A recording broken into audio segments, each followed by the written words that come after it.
Hello, hello. I'm breathing, nose breathing. Hello, everybody. Who do we got here?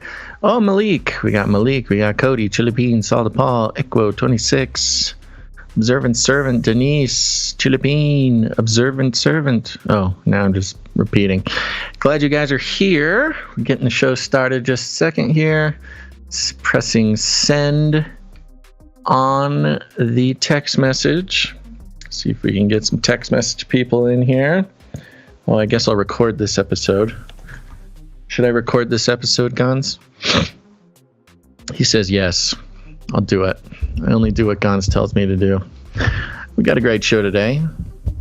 Getting started a little earlier today. This is a win for us.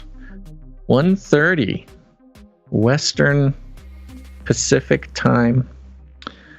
Let's see. We're going to be doing some moderately deep dives on some a little bit more, not obscure, but stuff you're not going to get in most of the other shows. Some people don't like that. Some people want us to cover the exact same stuff as everybody else, which I get. I get you want to hear, if there's a big trending topic or something, you want to get our take on things. It's very flattering, actually, considering there's no shortage of takes. But sometimes it's good to get some new stories altogether that you're not going to get anywhere else. I think we're good to go. I'm good to go, Guns. Okay, so let's get this party started, baby. Oh, real quick, go to canarycry.party. Just as a reminder, canarycry.report. You can go there to submit an article. Canarycry.art to submit art. And Canary Cry T-shirt Council. Coming up for the first Canary Cry T-shirt Council, I'd like to... I keep saying I'm going to publish our goal. Problem is, the goal is probably so much higher than we're actually going to get. But I would love to at least get 10 more people on that list to help round it out. Okay, canarycrytshirtcouncil.com. All right, let's get the show started.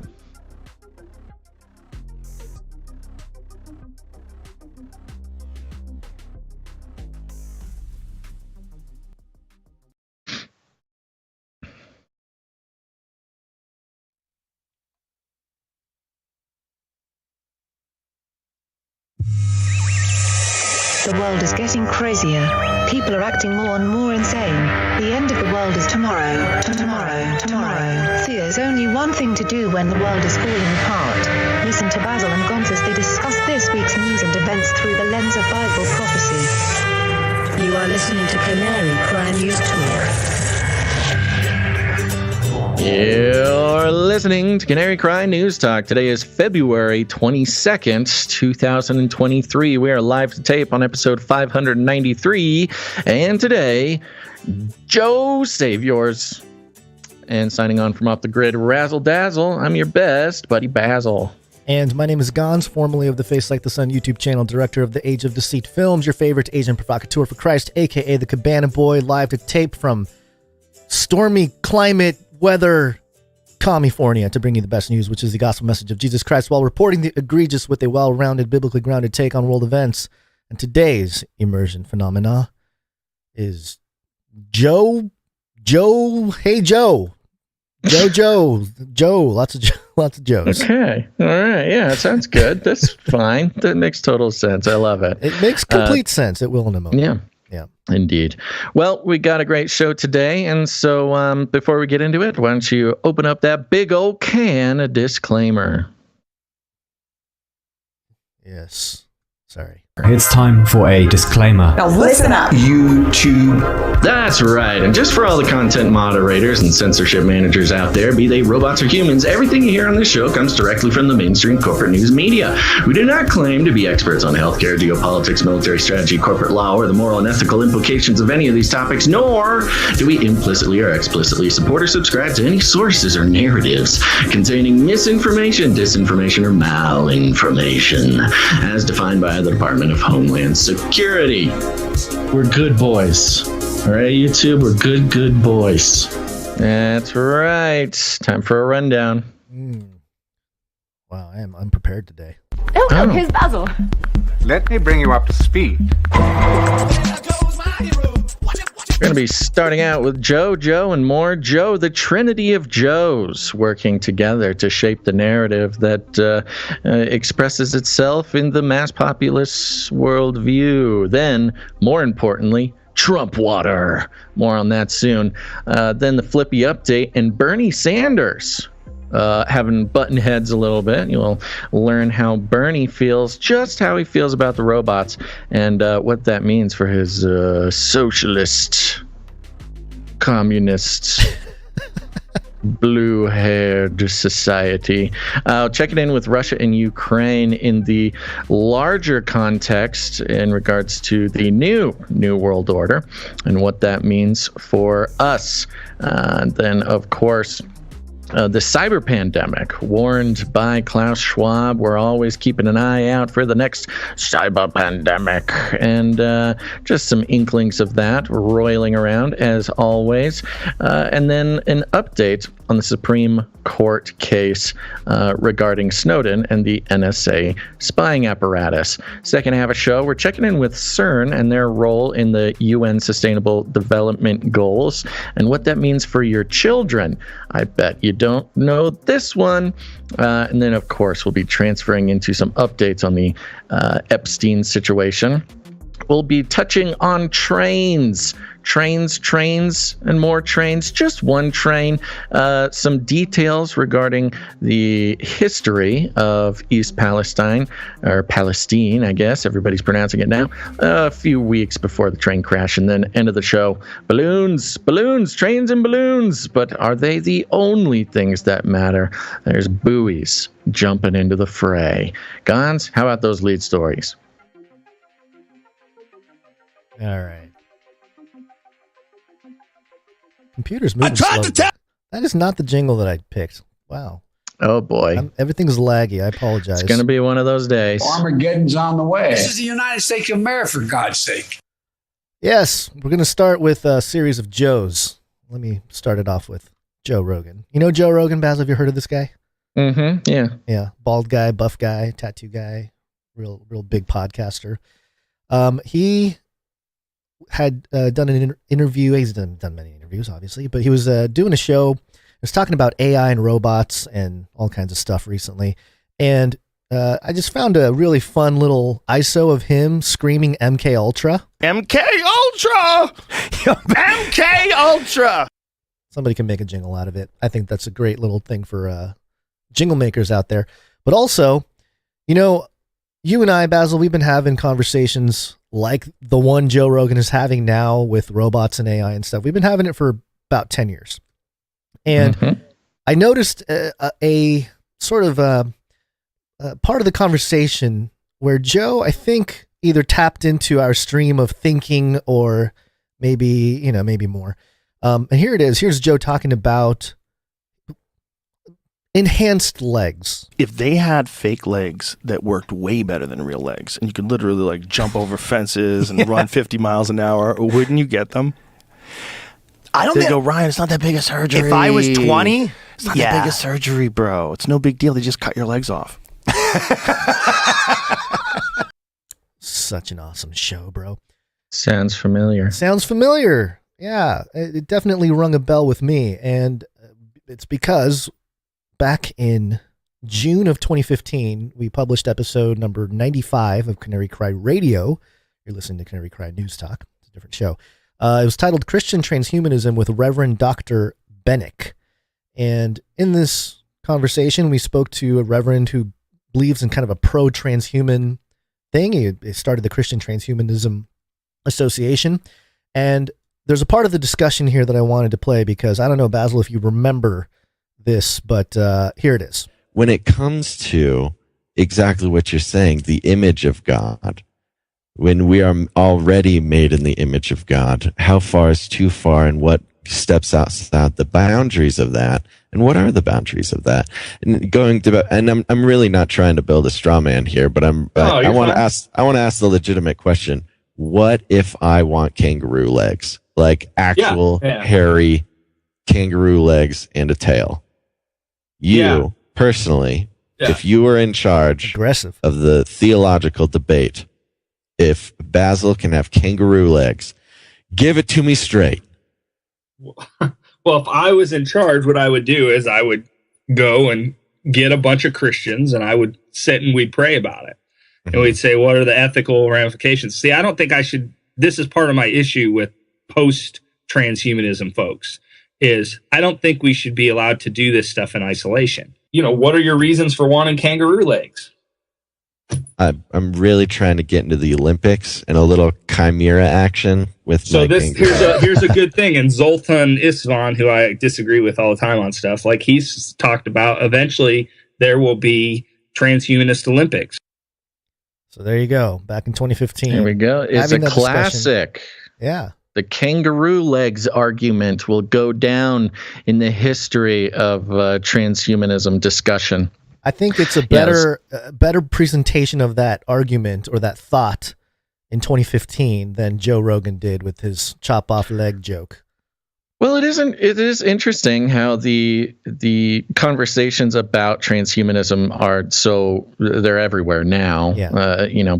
Back in the day, it was a pretty obscure thing to talk about. It seems so far away. Now, it just isn't so far away, and the public conversation is everywhere. Now, I'll give him the benefit of the doubt there. Joe was talking about robot legs, which we have talked about robot legs as well. But, it's nice to see a mainstream conversation regarding transhumanism. What is too far? Our conversation with Dr. Christopher Bennett was in the context of Christianity. How should Christians be approaching the idea of transhumanism? And, it's generally Joe Rogan, living in a society that is based on at least Judeo-Christian morals, is asking similar questions. So I gotta give him some credit for not being full on, pro-transhumanism. But yes, the transhumanist leg replacement conversation. He's a little bit late to the game, guys. Yeah. Well, there's a couple more Joe references here. I wrote the bill. Come on, man. And this is from MSNBC, Morning Joe. Of course, the show. By the way, real quick, so sorry. What is the episode number for the Dr. Christopher Benek I believe it episode? Was 095. 95. Yeah. So go to your podcast player or whatever, search Canary Cry Radio, a different show. This is Canary Cry News Talk, Canary Cry Radio, episode 95. And you can hear that conversation from back in 2015. I believe that was the same year that we were talking about things like Flat Earth and Q. Watershed year. Times. Simpler times. I know, simpler times. But maybe preparing ourselves for such times as these. This is Morning Joe, MSNBC, talking about Joe Biden, and you will hear Morning Joe there set up the question, but the person answering is former CIA Marc Polymeropoulos. Joe talking about Joe Biden's role in Ukraine. As a CIA guy, you had to make assessments I'm going to ask you to go back and this is going to be a pretty obvious assessment about what would have happened. What would have happened if Donald Trump had been elected president? What would have happened to Ukraine? You wrote about this in the Washington Times. So it's pretty extraordinary because if Donald Trump had actually won the election, think about Ukraine would be part of Russia. The NATO alliance would have been shattered. So elections really do matter. And so I think, with Biden's trip to Europe, he is welcomed as not only frankly the savior of Ukraine, but also the savior of Europe as a whole. And Joe, watching that speech yesterday, all I could think of was someone that I think both of us admire. That's Ronald Reagan. Right. That was a Reagan-esque speech for the ages. And so I think this is really going to define Biden's legacy. Savior of Ukraine, savior of Europe in general. Wow, that is man. These guys are carrying water for Biden. What a statement! The savior of Europe, which of course makes him the savior of the West. Yeah. Which, at least in this current world order, means he's the savior of the world. I thought the liberals didn't want a white savior. They have an old white savior. Well, he's saving white people. Apparently, white people are allowed to save white people, but yeah. Well, this Reagan-esque speech here, I have some clips, a little mesh up of clips from the speech in Poland that everyone was talking about, and certainly the CIA guy was referencing. So here it is. And let there be no doubt, the commitment of the United States to our NATO alliance and Article 5 is rock solid. First of all, I know we've seen this before, but he's standing on kind of a podium, but it's kind of I don't know how to explain it. It's like a walkway stage, so it's lifted up higher. But then there's these glass. Have you seen a drum cage at a church? Yeah, it's like that around Joe. I think you cut out. Thing that Trump had on the January 6th speech he gave. He had those big glass panels in front of him. I think it's just they must be worried about maybe because he's so close to Russia that some Russian assassin or something. Yeah. Well, the other thing that it brings to mind is that a lot of the 3D stage performances has glass panels to kind of provide the 3D image. So it might not be hologram stuff? Yeah, holograms, yeah. So it might not be long before you just get a body double to do the on-off part, But anyway. All right, okay, continue here. And every member of NATO knows it. And Russia knows it as well.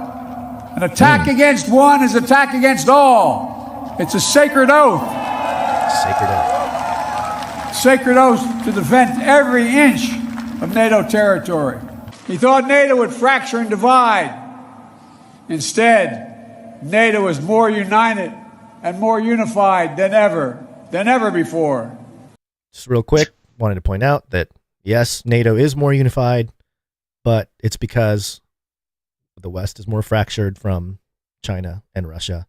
And it's in the context of this breaking apart. Well, in the context of this, it's the expansion of NATO. It's the unifying of NATO, the moving of NATO to the east that provoked this whole thing in the first place. Yeah. So, great job. You guys did it. So, yeah, you're right. You are unified. But, okay, anyway. Ukraine will never be a victory for Russia. Never. We're seeing again today what the people of Poland and the people across Europe saw for decades. Appetites of the autocrat cannot be appeased. They must be opposed. Autocrats only understand one word: no, no, no. Reagan-esque. There it is. And by the way, what would have happened if Trump took over? We will launch a new age. I am innocent. Innocent. They're coming after me. Big news, folks. Trump water is on its way to save the day in Ohio. That's right. Trump taking the opportunity. I'm going to head on over here to dailymail.co.uk. The headline paragraph here is, I note, they changed my, no, dang it. They changed the headline? Yeah. They changed the headline. Nuts. Okay, well, here's the headline now. I know this menu better than all of you. Trump orders Big Macs for East Palestine first responders and himself after delivering 13 pallets of food and Trump water to families betrayed by Biden after toxic train disaster. Wow, there's been some updates to the story.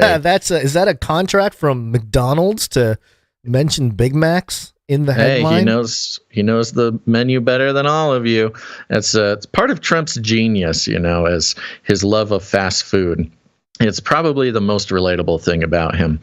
But part of this was he brought water, Trump water. And do you have the clip up of him talking about Trump water? I don't. Which clip was it that you Really? wanted? Oh, I sent you the clip. Here, let's find it. If you just search Trump water on Twitter here, it will explain the whole thing. The clip is everywhere. Let's see who can get a link first. Here we go. Send this on over to Gons. Put it here in the document. Yes, this was great. Now I got to look for a clip of the Big Macs because that sounds way more. Posted by Representative Marjorie Taylor Greene on Twitter, and hopefully it's the right one. We shall see. There's a little blue bird on the screen. Is it going to actually load? And by the way, when you start talking and sending stuff and links and stuff, it's slowing down the whole system. So just try to limit all that. But me sending you a link is slowing down your computer? I think yeah, as soon as you sent it and I saw it come in, it cut you out of Skype. That's pretty strange. All right, here we go. Pretty shaky infrastructure we have here of sending a link. I need some of that Joe Biden infrastructure cash. Okay. Yeah. Podcasters unite for some of that trillion. All right, here we go. Let's see. Here's Trump. Oh, there it is. Here we go. To the people of East Palestine and to the nearby communities in Ohio and Pennsylvania, we have told you loud and clear, you are not forgotten. You are not forgotten. We stand with you, we pray for you, and we will stay with you in your fight to help answer, and the accountability that you deserve. We'll have that accountability. It'll all be out there very clearly. Oh no! Yeah, no, it doesn't mention. I don't think this is the right one. Dang it! Okay, I have the right one right here. Okay. Get ready for a complete failure of the system, folks. I'm sending a link. Is it too much for the thing? I'm very sad that this did not get done before the show. Try this one. Which one? The one from Ron Filipkowski. He's got a Ukraine flag in his name here. This clip is specifically loved by the Trump haters, so it's going to be good. Okay, let's see here. Let's see if it loads. Hey, we didn't have a cutoff on Skype. That's good. This is good. This is real good. Good should have podcasting. loaded it up beforehand. Should have loaded it up beforehand. You didn't tell me. Yes, I did. By the way, this brings up a good example of something I've been thinking about, and I'll bring it up right now. I was thinking there should be some sort of producer access. Maybe it's on the Patreon. Maybe we'll do a separate feed. Maybe, I don't know, some back end of the website where we can post the pre-show setup routine. Every time we set yelling up at for each a other, show, you think people want to hear just us yelling because at each other? we need this evidence publicly available. Okay, well, it's possible. You and I have both had moments where we don't hear each other say something I think it would be fun. I think it would be fun to let some of the producers in on the 2 hours of prep before the show. Okay, all right. here's the clip. Here's Trump. Because we're bringing thousands of bottles of water, Trump water, actually, most of it.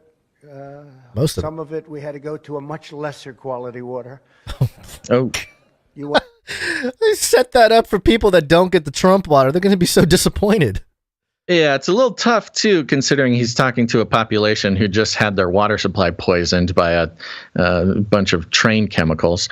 But there you go. Trump water. This was interesting. A lot of chatter on Twitter about Trump water. Some speculating he spent campaign funds to purchase water from himself to send it on up there. That's fine. A nice transfer of campaign funds to his personal bank account. But I was confused. Trump water. How do I get some Trump water? Well, doing a little bit of search on the internet, there was a product called Trump Ice. Trump Ice natural spring water, often referred to as just Trump Ice, was a bottled water brand owned by American businessman Donald Trump. It was discontinued until 2010. So apparently this was featured on The Apprentice, and they stopped selling water to the public in 2010. However, we do have some tax filings for Trump Ice in 2017. So apparently the company has kept going. Reported value of $1,000 to $15,000. Total income from Trump Ice LLC in 2017 was $396,000. And there's this little explainer here. Trump has his own brand of bottled spring water to serve up to guests. Trump Ice Natural Spring Water. It also goes simply by the name Trump Natural Spring Water. Yes, for regular folks who want a taste of Trump's water, but don't plan on playing around at golf at Trump's courses anytime soon, you're still in luck. It's available for sale at Trump Tower in New York. And of course, Trump's water played a key role, and it goes into some event in 2016. CNN. Presenting Trump water, how you can access some Trump water. It's kind of fun. They have this what we know about Trump's business empire. It's this kind of interactive user experience on their website where you can go from category to category and take a look at all of his businesses, which is really fun. That's where I found Trump Ice. He's got merchandise, books, aircraft, show business, hotels, real estate, golf, of course. And there's like 200 businesses altogether, which is exciting. Yeah. Now, we were looking for some Trump Ice or Trump water images to show everybody. And because the old label, you can see on the Wikipedia, has this like fiery background with like some ice growing up from the bottom, and it's got Trump on there. And it says Trump Ice in some really, it kind of looks like a thumbnail to like a truther YouTube video. There's like fire and ice and sort of photoshopped Trump in there with really bold, intense lettering with some shiny gradient on it. It's really exciting. But you went over to Getty Images and found some things, huh? Yeah, the Getty Images has 33 Trump water bottle premium high-res photos. And yes, the first one is 33? 33 of them, yeah. Interesting. Oh my gosh. The first one is, it has the one you just described, this fiery sort of logo. But it also has the Trump Ice, the other Trump Ice, which was a blue logo, and it says Trump Ice there, natural spring water, and it's got kind of a snowflake-ish design on the side. It still has a profile of Don there. I love it. He's got his picture on it. It's so classy. It looks more classy than the first one does look like devil water or something. This one looks a little more, you got to go with the blue label there. But we were looking at some of the photos coming out of East Palestine, and sure enough, you can see the labels, and it does say Trump. It looks like he might have used that same snowflake as part of the U design, but it's kind of hard to tell because they're in the plastic wrappings and everything. Sure. But it doesn't appear to have a mugshot of Donald Trump on there. He took his face off which, may be a good idea when you're going to a disaster zone. I would love to get my hands on some of this Trump water, even a bottle.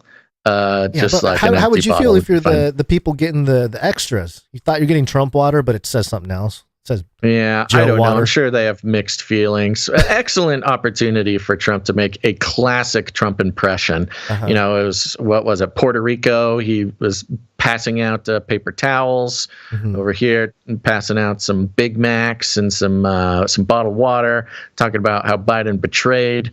Instead of going to visiting Ohio, he visited Ukraine. So a wonderful opportunity for Trump to instill some pre-campaigning faith in his love for America versus Ukraine. Just a fun little throwback. If anybody's interested, May of 2013, you can go listen to Canary Cry Radio episode 47, the water episode.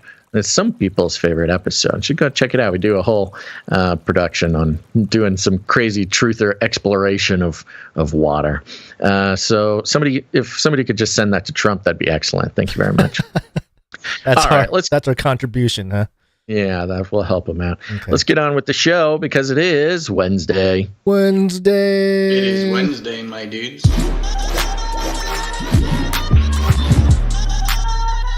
Wednesday. Hey guys, know what day it is? It's Wednesday. It's time for the Canary Cry News Talk. Yeehaw! Wednesday, my dude. It is Wednesday, my dudes. It is Wednesday. Anything exciting going on, Guns? Nothing too exciting, although I did check out Gabby. You know Gabby? What is Gabby? Gabby is Gab. You know Gab, the social media, the white supremacist right-wing conservative. Exactly. Yes. They have their own AI now. It's called Gabby, and they use the DM chat bot, and it spits out artwork.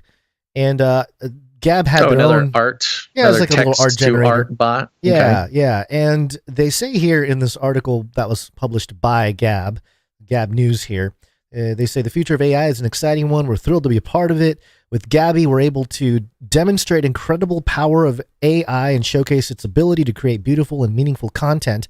We believe that AI has the potential to revolutionize the way we work, create, and interact with the world around us. We envision a world where humans work together with these new tools to build, create, and learn for the glory of God. So it's it's a Christian message behind the AI, which I think is interesting. And this is an official Gab product. Yes. I was unaware that they were a Christian company. Well, they've been pretty outspoken about it, but they also have embraced Christian nationalism because there is a whole tab on being pro-Christian nationalism, which is their big thing with the Gab. So, but I wanted to use the words pro-Christian nationalism. They have a tab on their news, thing. It's what is Gab AI parallel economy, which talks about homeschooling, homesteading, homemaking. And then they have a tab for Christian nationalism, bold Christian writing, Christian living, aesthetics. And then you can advertise on Gab. So yeah, it's a whole, but they've talked about him, the guy, I forget his name now, the guy who started Gab. He's mentioned a lot in sort of, lefty, progressive type of news articles as, he's a hater, he's a white supremacist, racist, whatever. No, that's interesting. I'm not on Gab, so I didn't know any of this. Yeah, so that's very interesting. I did check out the bot. I talked to Gabby, got a couple pieces of artwork done. I, of course, went ahead and did Canary Cry News Talk, and it created a couple interesting pieces. One that's, I don't know, the boat, a pirate type of boat kept popping up, which I don't know. Are we on some kind of voyage? It seems like you and I are just on some weird voyage.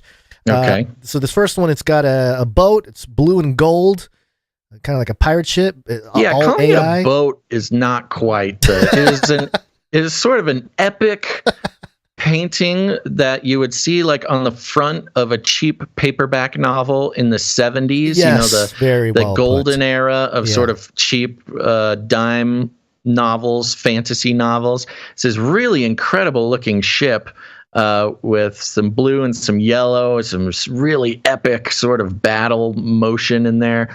And the whole front of the boat is a giant, sharp-toothed, kind of freaking me out, canary head. It's a gigantic, and it seems to be on fire too. Yeah, so that's very exciting. Okay, I kind of like that. Yeah, there's also the robot that popped up. There's one-eyed green robot suit guy thing, which I think is somewhat appropriate. I did My Name, Gonzo Shimura, which I won't get into. It's just, it looks about right.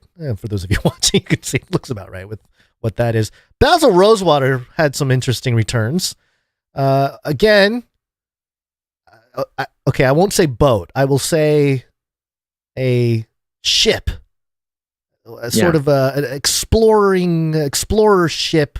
It straight up looks like, first of all, it's in a gold frame. So in a gold frame It's a painting of what looks to be almost exactly. Oh, a cat just jumped on me and it scared me. Exactly the Endurance, which was Sir Ernest Shackleton's Antarctic explorer ship. And surrounding this ship are like icebergs and a giant mountain. It literally painted a sort of 18th century Antarctic explorer expedition vessel, which I think is kind of tripping me out. Yeah. And then also just an old man. Yeah. I guess this is you when you're old man and artificially intelligized. It's kind of got a Heiser kind of look to it. It looks like almost a version of Mike Heiser with wheat leaves, like the wreath. Wheat fronds, whatever they're called, coming up on either side. Very sort of classic and regal looking. He's wearing a suit and a tie. And there's some gold emblem on his collar there. That's pretty classy. I'm not going to say I'm complaining. Yeah, so we did a couple more. We did Flippy, Jesus Christ, the Resurrection of Jesus Christ, which is kind of what you would expect. I think they programmed it to be very generic with some of that. I did do Mark of the Beast. This will be the last one. There's two of them. The first one is a sort of okay, first of all, you got like a pyramid shape or ziggurat type of shape. It's very a gigantic ziggurat. It's a gigantic ziggurat off in the distance with an obelisk in the middle. By the way, there's like an obelisk structure in the middle, some kind of floating golden thing on the bottom there, and then the crowd is sort of it looks like kind of like an army. They're all dressed the same. It's like a clone army feel. There's some balloons in the air. Yeah, of course. But of course, there's got to be balloons. Yeah, it looks about right, for Mark of the Beast. And then the other spits out two with each request. The other one is some kind of terrifying monkey. Ape, kind of looks like a representation of Hanuman, the Hindu monkey god. Yeah, it's got the blue, but sort of the shape-shifty look there. But anyway, I just thought it was fun to do a little demo of Gabby, see what it's all about. And it is promoting itself as a sort of ethical or more, I guess, moral AI or something, as opposed to the sort of Chat GPT, Trump is a racist, that kind of stuff going on. Sure. So it's very interesting that we're going to see these different types of AIs, be out there, and it's going to be it's going to depend on the worldview of the people programming it. And that'll be interesting to watch. It's the culture war, It becomes AI, these AI chat bots becoming soldiers in the culture war. Yeah. Who knows? Maybe they're victims of the culture war. I'm not quite sure yet. Maybe. But of course, it's very interesting. Of course, we've seen the censorship and the wokeness of Chat GPT. Yeah. And so, yes, of course, one would come out on the other side. It'd be very interesting to see. Do they have a? Oops, sorry. Do they have a chat bot, or is it just the art generator? There's a little bit of a chat, but it's not much. I don't think it's right. It doesn't speak back yet. So it's not a chat bot. Not That's really. The question. No. Is there a chat bot, or is it just an art generator? I think Sounds like it's just an art generator. generator. Yeah. Okay.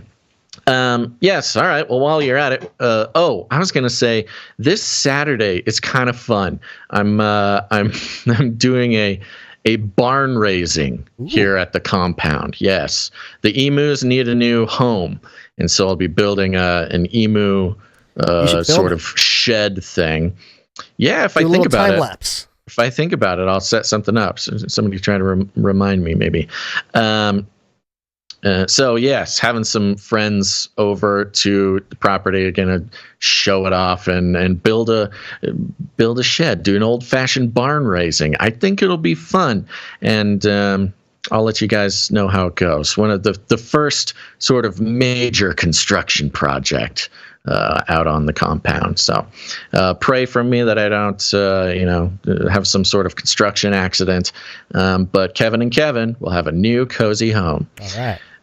Other than that, let's thank some executive producers. Executive producers.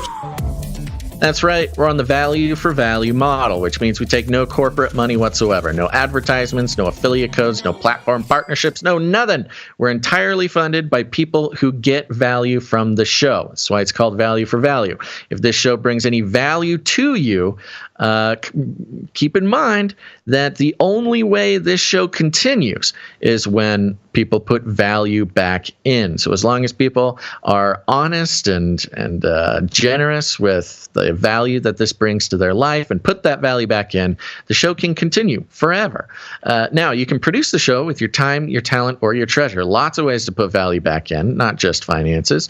But the people who come in, support the show generously, they're executive producers. And that's why we're going to thank them now. We had 0 executive producers up until the start of the show. And then suddenly, it's nice. This is why we like doing the live show, because maybe sometimes people forget, and then the show goes live, and then they remember, and then they come in and support the show. So let's thank them now. You ready? Yep. Okay. Starting off with executive producer Dustin B. Dustin B. Thank you. Yeah. Dustin B comes in for $127.33. Dun, dun, dun.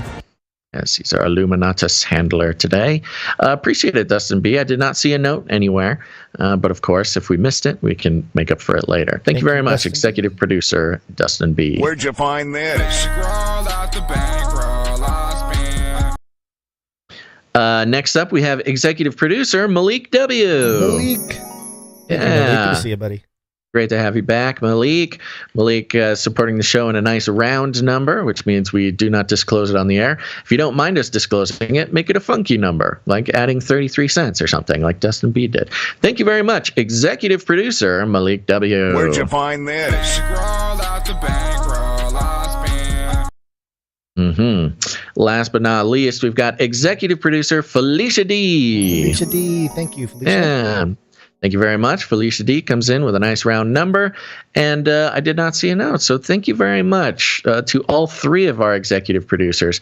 But it's nice to have returning executive producers as well. Yeah, thank you, Felicia D. Where'd you find this?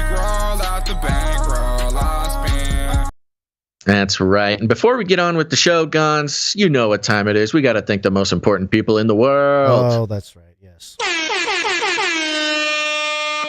That's right, folks. The Canary Cry T-Shirt Council, a shadowy council of the most important people in the world, in the back, smoky back rooms of the decision-making capitals of the world. That is the Canary, deciding, plotting, scheming as to what the very first Canary Cry News Talk T-shirt will be. That's right. Not only do they support the show for $19.84 per month, but they are also going to be involved in the decision-making process because we have too many options.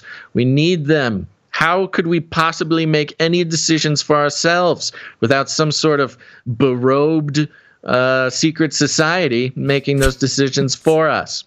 So thankfully, we have the Canary Cry T-Shirt Council to guide us into the new age of T-shirts. You can join the Canary Cry T-Shirt Council by going to canarycrytshirtcouncil.com. It's easy. You just sign up there, support the show, and boom, you're in. And if you do, you'll become one of the most important people in the world. And we're going to thank some of them now, Gons. Are you ready? I'm ready. Okay. First off, we have most important person in the world, Kelsey Yu. Kelsey Yu, thank you. Indeed, thank you very much. So important, so people. Yeah. Next up, we've got most important person in the world, Eli P. Eli P, thank you.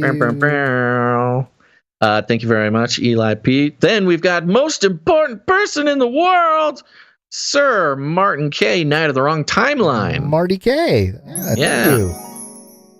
And last but not least, the most important person in the world, producer Preston E. Preston E. Thank you. Had to put a little bit of extra gravitas on that last one for some reason. That's right. You too can have your name ridiculously screamed on your favorite podcast by joining the illustrious Canary Cry T-shirt council, T-shirtcouncil.com. It's these, in all seriousness, it's these monthly commitments that are what played a huge part in us surviving the tumult that was 2022 economically, and we are confident that it's the supply droppers and the T-shirt council that are going to help us survive 2023. Just to make sure, Sir Eli P. of the Amateur Martial Artist and Aspiring LARPers. He's also a knight, so you're right. I forgot he got knighted. Yeah. Forgive me, Sir Eli P. Yeah, there you go. Thank you. Okay. It's good. It's good to have some knights and dames in the T-shirt showing council. up. Yeah, they're adding to their sash. Indeed. Yeah. Okay, and with that, it's time for Flippy. Time for Flippy. Flippy update. Do you want fries with that? That's right. It's time for the Flippy update. Flippy is our colloquial name for the disembodied robot arms that are taking our jobs, enslaving our children, and flirting with our spouses. We use talking about Flippy as a way to explore all the new, fun, and exciting ways that robots are taking over the world and how there's nothing we can do about it.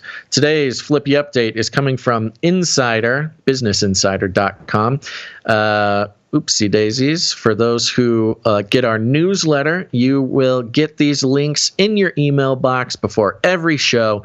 Go join the newsletter if you would like to have instant access to all the most important news covered on the show. And there's a paywall suspiciously placed over this link here, so I don't know what's going on. I'm scrambling to go ahead and try to find a non-paywalled version. Do you have a non-paywalled version? So mine is not paywalling, so I don't know what's going on. Yeah, I don't know what's going on either. This is annoying me. It's asking me to turn off my ad blocker. Oh, boy. I don't want to turn off my ad blocker, but I guess I will, because I'm currently trapped in a sort of hell space trying to do a live podcast with an ad blocker that is keeping me from doing my job. No! Oh, no. All right. Hold on. Do you want me to at least get it rolling while you figure that out? I guess. Do you have the text only version? No, it's not a text only version. This is. Oh, you don't have a text only version. No. Okay, yeah, just get it started. I'll see what I can do here. Okay, all right. Well, the headline here is Bernie Sanders says he agrees with Bill Gates that the government should tax the robots replacing workers. Yeah, Bill Gates. Climate change. Any progress over there? We're still no. There's no progress. Okay. Keep going. Okay. You've heard Senator Bernie Sanders say and probably shout that he wants to tax billionaires. He also wants to tax robots. Yeah. In his new book, The Vermont Independent writes that he supports establishing a robot tax to account for the impact of automation on workers. Basil, I'm dropping you the link to the other version without the paywall. Okay, thank you very much. I will do that right here, and I will keep reading. If workers are going to be replaced by robots, as will be the case in the many industries, we're going to need to adapt tax and regulatory policies to assure that the change does not simply become an excuse for race to the bottom profiteering by multinational corporations. He wrote in, quote, "It's okay to be angry with capitalism," to be released on February 21st. So it came out yesterday. What a fun title for a book. It's okay to be angry about capitalism. The general idea behind a robot tax levied on firms that replace humans with robots is to disincentivize the practice and to cover the loss of revenue from payroll taxes when robots are used, according to a report by Robert Siemens from Brookings. Okay, I got past it and just in time because that is the most important part of the thing. First of all, Bernie Sanders, I'm going to go back just a bit here. If the workers are going to be replaced by robots, as will be the case in many industries, yes, thank you for paying attention, Bernie, we're going to need to adapt tax and regulatory policies to ensure that the change does not simply become an excuse for race to the bottom profiteering by multinational corporations. So it's really, he's talking about punishing punishing corporations for using robots, which, you know, would be an easy thing for people to agree with. Punishing corporations is like in one way or another. If you know, especially even the most diehard corporatist or capitalist, rather, can agree that, you know, if capitalism should serve humans and not serve robots. But of course, our entire existence will soon revolve around serving the robots and not the other way around. He wrote in, quote, "It's okay to be angry about capitalism." To be released on February 21st. Oh, that's out now. The general idea behind a robot tax levied on firms that replace humans with robots. So this is on the corporations that purchase and put the robots to work. Now, last episode we talked about the paying the hourly wage for the robot instead of purchasing the robot. I wonder how the tax will apply there, but we'll see. It's to disincentivize the practice and to cover the loss of revenue from payroll taxes when robots are used, according to a report by Robert Siemens for Brookings. Now, this I thought was interesting. They're not even worried about people necessarily losing their jobs because of the well-being of the public. They're worried about losing taxes from payroll taxes. That's the biggest concern here. And I love this. This is the true corporatist sort of capitalist way of also saying the robots are going to kill us all, not because they're going to take our jobs. Yeah. It's because they don't pay taxes. But it makes it official, though. Like, once you are a tax-paying entity, you become official in the eyes of the government. So. Right. Well, I'm not sure. I don't know if the robots themselves are paying the tax, but yes, we got to tax the robots. And the idea, you know, I could see Bernie making the idea that, yeah, if you make robots more expensive than a human, then, you know, less people will lose their jobs. However, you know, it's this balance. It's the economics of balance, because if you make robots too expensive and no humans are replaced, we're gonna be stuck in this slow-moving human manufacturing world. You're holding back progress for progress' sake. Stevens argues that these taxes, quote, may be well-intentioned, but are, quote, a misguided idea that would have negative consequences for firms, their workers, and ultimately the economy. That's because the idea that robots are taking jobs is, quote, not well-founded, and it would lead to less economic growth, he wrote. And that right there, folks, he lost some points there. Not well-founded that robots are taking jobs. If there's anything that my career has brought to the world, it is to well-found the idea that the robots are taking our jobs. We've been documenting this progress for a decade at minimum. What is this? Propaganda by Robert Siemens, saying that it's not well-founded. But Sanders isn't alone in his thinking that robots should be taxed. His book, now, see, I don't know, they're talking about some sort of robot payroll tax, because surely, you know, sales tax and things like this would be involved in purchasing a robot. But that's not ongoing, you know. We need big government to take all of the money, or else how are we going to keep funding Ukraine? The robots will be funding Ukraine. His book references policy ideas from other proponents, including Microsoft's Bill Gates, a billionaire who Sanders notes is not someone I regularly agree with. Gates has said that the tax could help finance jobs, requiring, quote, human empathy and understanding, such as elder care, having smaller class sizes, or helping children with special needs. Okay. Yeah, Sanders use that money for the kids, for the children. Exactly. Good idea. That's always good idea, Bill. Raise taxes, spend it on the children. Yeah, like we're doing with payroll care or payroll taxes right now, huh? Huh, Bill? Now, it's interesting because it was only about a month ago I put in the Red Book that there would be a robot tax to pay for Social Security for those who lost their jobs to robots, sort of robot unemployment benefits. Sure, yeah. I'm surprised that that's not even mentioned in here. Yeah, well, they haven't gotten to where you are in the timeline yet, so it'll. That's true. They didn't mention anything regarding these taxes, helping the actual workers who lost their job, and that's a mistake. Sanders also points to other ideas from other sources as well that would require companies to pay a portion of payroll taxes into a retraining fund for displaced workers, or that would prevent automation from reducing tax revenue, all the way back to the tax revenue. That's the big thing. Now, this retraining fund is interesting because that's actually exactly what Amazon did. After they started working on putting robots in all their warehouses, they started retraining programs for all of their own employees that they were putting out of business.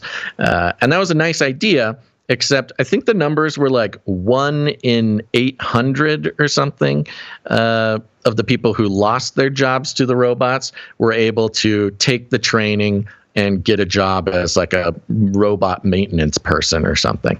So, it's not solving any problems. And I think it's hilarious that Bernie is making suggestions about how to hurt billionaires from ideas from the billionaires themselves. He's reading the script of billionaires. The problem with all these American independent socialist types, I know. Well, we know especially as they get famous, it's kind of, he's got to sell books too. He's got to talk robots. He's a big faker. We know he's a big faker. Everybody knows that.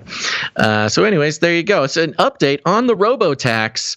They're coming for your jobs. The government does not like what that means for tax collection. And you shall hear wars and rumors of wars. Russia, Russia, Russia. Fight for Ukraine. New world order.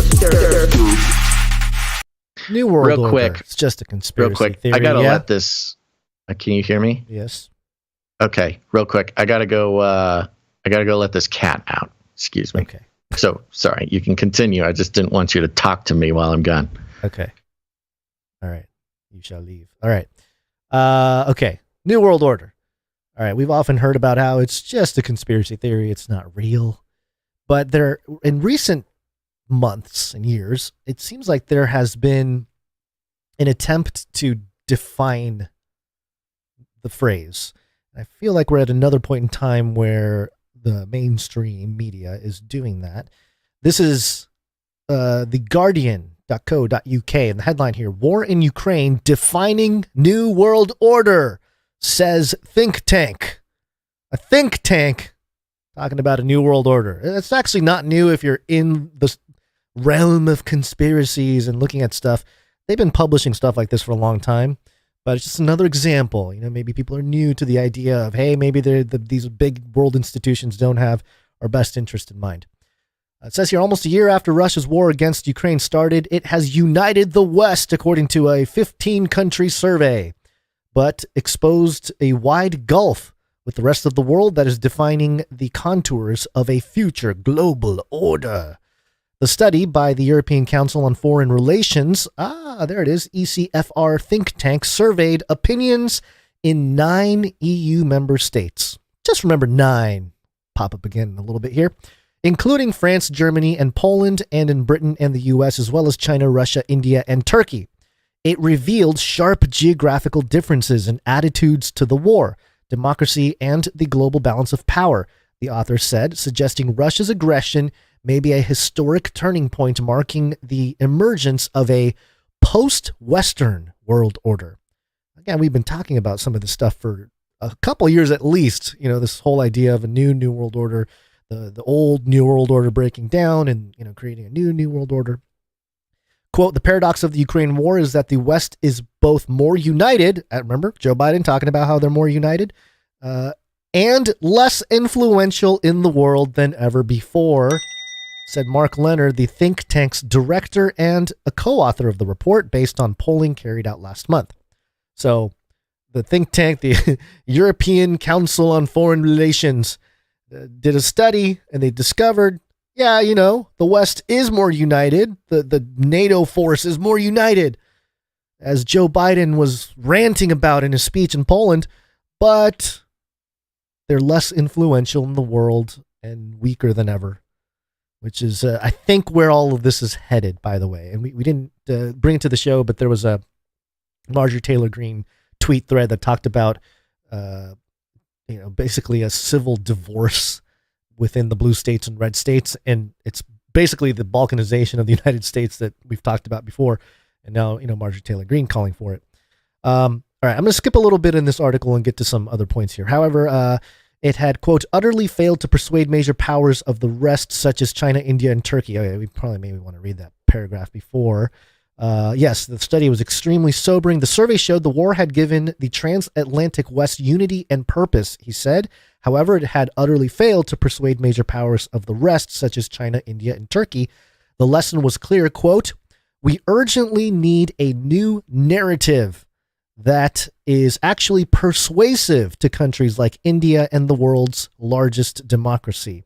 So in the context here, they're talking about China, India, and Turkey, but I think it can apply to any nation here, but mainly they're going to be against China. So I don't know that China is a part of this conversation, but looking at India and Turkey being a place where, hey, they're out there, they're not exactly, with China or with Russia in the war efforts, but they're definitely trying to do their own thing. And it leans into this idea of a multipolar world order we've been talking about, and perhaps India, places like Turkey, becoming their own sort of pillar. Okay, skipping down a little bit. You get over there, you got your situation taken care of, Basil? I don't know if your mic is on. Okay. Compared with a similar poll. Sorry, I had you muted. Yep. You were muted. So, yeah, you're good? Good. Okay, good. All right. Okay, compared with a similar poll last summer, moreover, Russia's war against Ukraine was now seen by more people in the Western alliance as a fight for democracy and their own security, and as a war not just in, but on Europe, ECFR said. Which is, again, interesting that Joe would be the European savior. All right, some numbers, more numbers. Talks about how China, India, and Turkey don't agree with that sentiment. The majority of them, 76% from China, 77% from India, 73% from Turkey. They actually see Russia as being stronger now than before the war. So they're not, fully in line with them, but they're sort of butting up with what Russia is doing, and I guess agreeing with the idea that the West is weakening, the United States is weakening. And if you look at some of the supply chains taking place, the unification of the supply chains in the East, in Russia and China, and not using the dollar to settle on oil and things like that all around the world, you can tell the United States is losing its influence, at least in the economic order sense. Yeah, you got to keep in mind, too, that those people are subject to their countries' propaganda as well. Of course. I don't know if one or the other narrative is necessarily as true as anybody believes. Well, that's the thing. Every nation gets to sort of propagandize their own people, and they have their own thing. But, of course, with Russia and China, they have large populations, so they have more influence.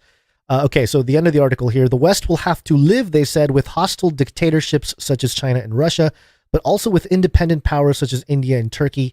These do not represent some third bloc or even share a common ideology, but nor are they, quote, content to adjust to the whims and plans of the superpowers. Rather than expecting them to support, quote, Western efforts to defend the fading post-Cold War order, we need to be ready to partner with them in building a new one.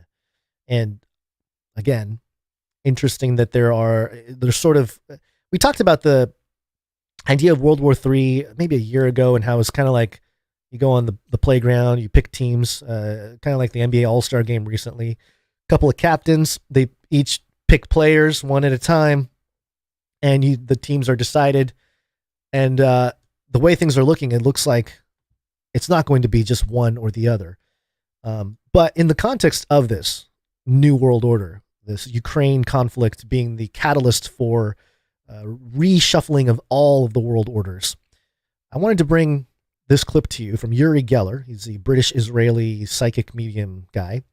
Because also, part of the Guardian thing here that's interesting, Israel is not mentioned as one of the nations that was surveyed, which I thought was interesting. And they have, we heard about Ukraine and the U.S. begging Israel for some technology to defend against Russia for Ukraine. But there's a clip here from Uri Geller, the spoon bender.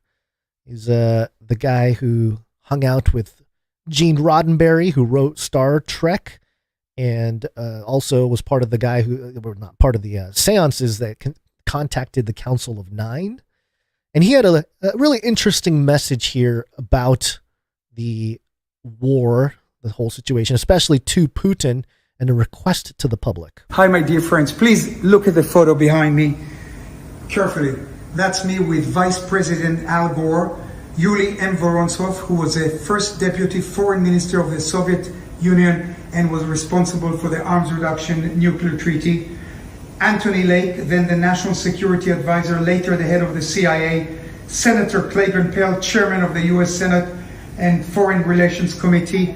And I must tell you that they asked me to bombard Yuli Vorontsov, the Russian, with telepathy to sign the nuclear arms reduction treaty. They did.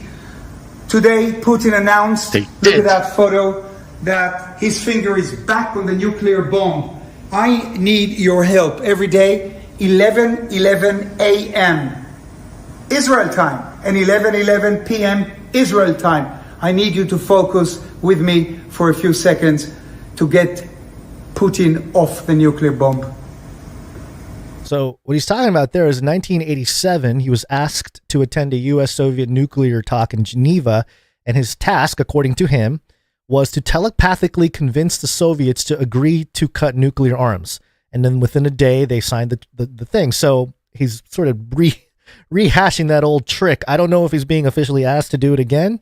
I wouldn't be surprised if he was, but it's interesting that it's just sort of kind of a spiritual warfare type of thing. I know it's a new age occult guy, but I don't know. It's a very interesting development.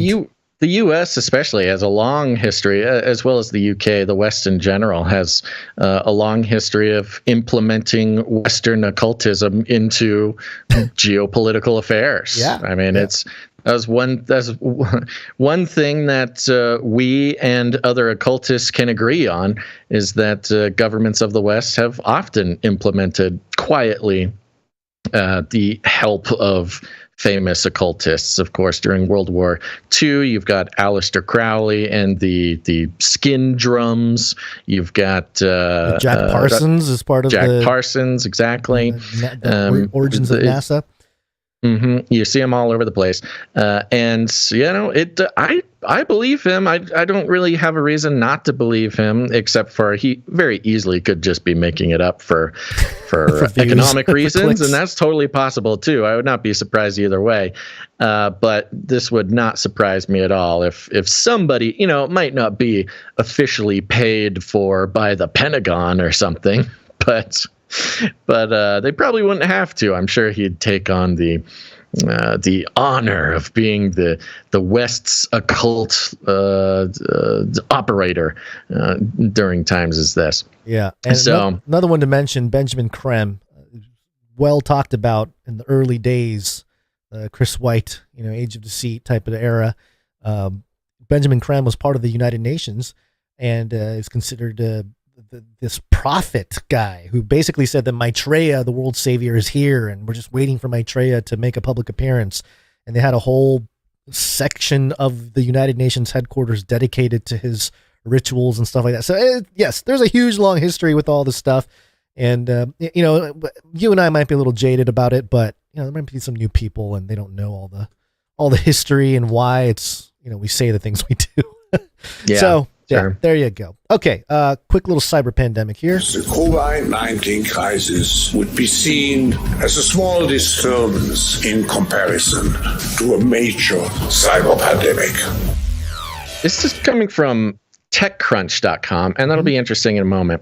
The headline is Sensitive U.S. Military Emails Spilled Online. The U.S. Department of Defense secured an exposed server on Monday that was spilling internal U.S. military emails to the open internet for the past 2 weeks. The exposed server was hosted on Microsoft's Azure government cloud for Department of Defense customers, which uses servers that are physically separated from other commercial customers, and as such can be used to share sensitive but unclassified government data. The exposed server was part of an internal mailbox system, storing about 3 terabytes of internal military emails, many pertaining to U.S. Special Operations Command, or U.S. SOCOM, the U.S. military unit tasked with conducting special military operations. Speaking of that group, there's been some recent ISIS hits recently. Oh, really? Which would have been under U.S. SOCOM, I believe.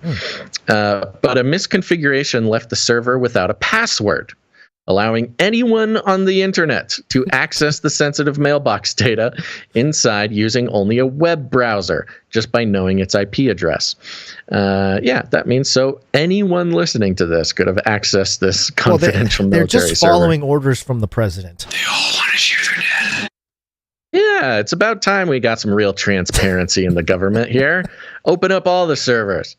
Anurag Sen, a good faith security researcher known for discovering sensitive data that has been inadvertently published online, found the exposed server over the weekend and provided details to TechCrunch so we could alert the U.S. government. And this was a very strange thing to read. Yeah, you're becoming the story. What's going on, TechCrunch? Why are you being the liaison between the good faith white hat security researcher and the U.S. government, and then writing yourself into the article? Very interesting. Exactly.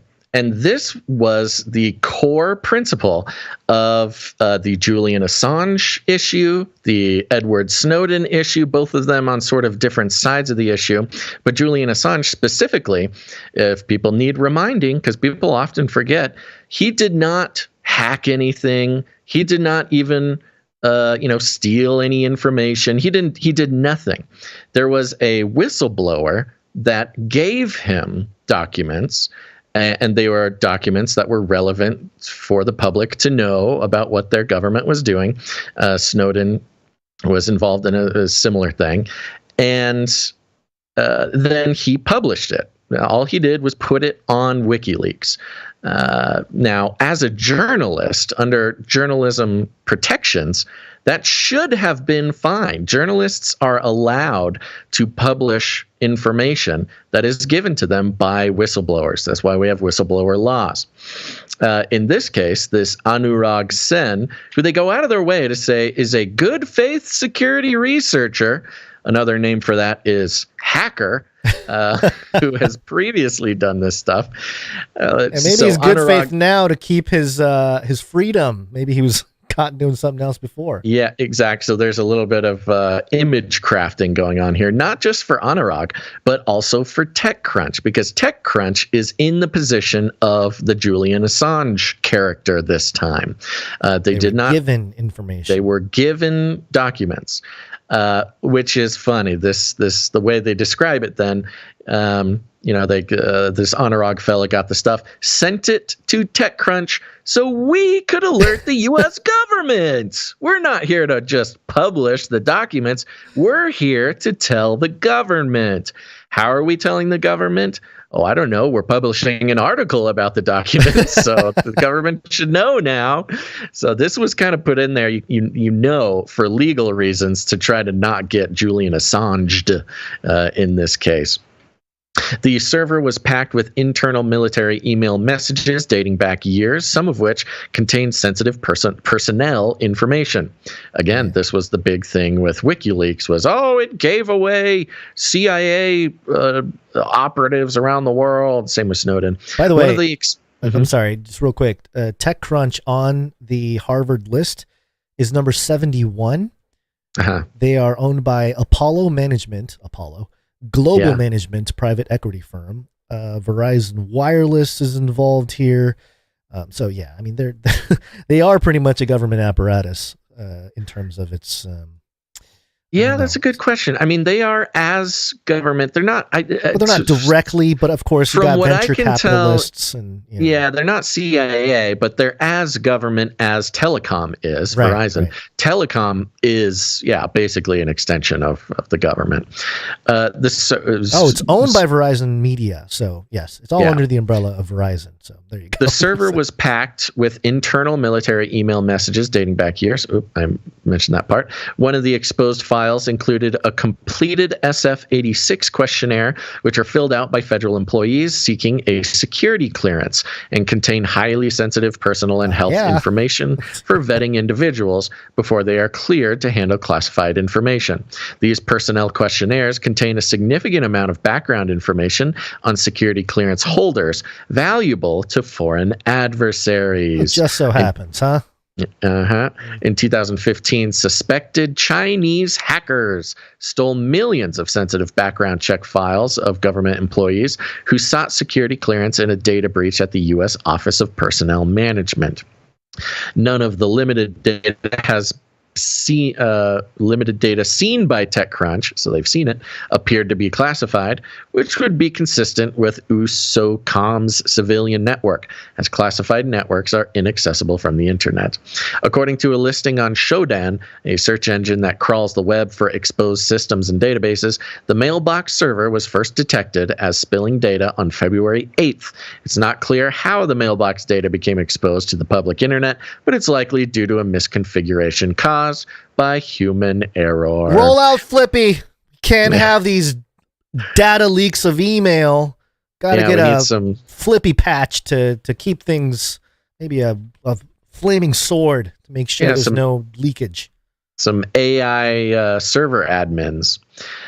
So this is interesting. It's not quite a huge hacker story. However, if the story is being sort of controlled, I mean, a whoopsie daisies on the admin side is so embarrassing, especially for, this is the same government that wants to track your every move and put it on a, health ID and et cetera, et cetera. Yes. They just little whoopsie daisies. Yeah. But yes, blaming human error is a wonderful reason to start implementing AI sort of server admin stuff, which coincidentally, Biden just signed an executive order that related to AI being used in the government. We didn't bring it now. We'll do a deeper dive later. So the timing is wonderful. Just to touch on a related story. Mm-hmm. Wall Street Journal is reporting Supreme Court turns away challenge to warrantless surveillance program. The Supreme Court declined to hear a constitutional challenge to a secretive government surveillance program, dealing a setback to privacy groups, including the American Civil Liberties Union, ahead of a looming debate in Congress over whether to renew the law that authorizes the intelligence tool. In a brief order issued on Monday, the High Court said it wouldn't hear arguments challenging the legality of the National Security Agency, that's the NSA, program known as Upstream, in which the intelligence agency collects and monitors internet communications without obtaining search warrants. Classified details about the program were among those exposed a decade ago by former intelligence contractor Edward Snowden, who has been charged with theft of government property and violating espionage laws and lives in Russia. Ooh. Housing. Lives in criminals. Russia. Just one big criminal land. Russia, Putin. So this is regarding the Edward Snowden. Man, that was 10 years ago, wasn't it? My goodness. Revelations that the U.S. government is not only spying on you, but storing every single action that you've ever taken on the internet, putting it in a file, just in case they need it later, without a warrant, without any reason to expect you of anything. And it's really disappointing. I mean, this Supreme Court, which is a conservative-leaning Supreme Court. Yeah, this was supposed to be the kind of thing to really bring to the limelight. This case is fighting the fundamental concept of big brother government.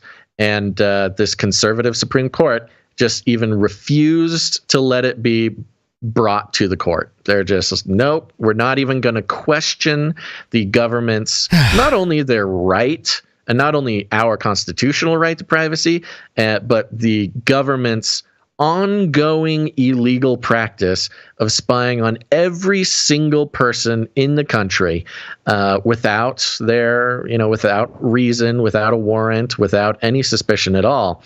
And they're just not even questioning it, not even gonna allow it to be brought up in court. It's really disappointing, but not surprising. Yeah, well, all those people in the Supreme Court, you are not invited to the party. Go to canarycry.party. You'll find a trio of links that leads to everything from where to listen to the show, watch the show, how to produce the show, how to connect with us and the community, except Supreme Court people. Welcome to Canary Cry Party. It's the place you wanna be. So say welcome to Canary Cry. Gameplay canarycry.party.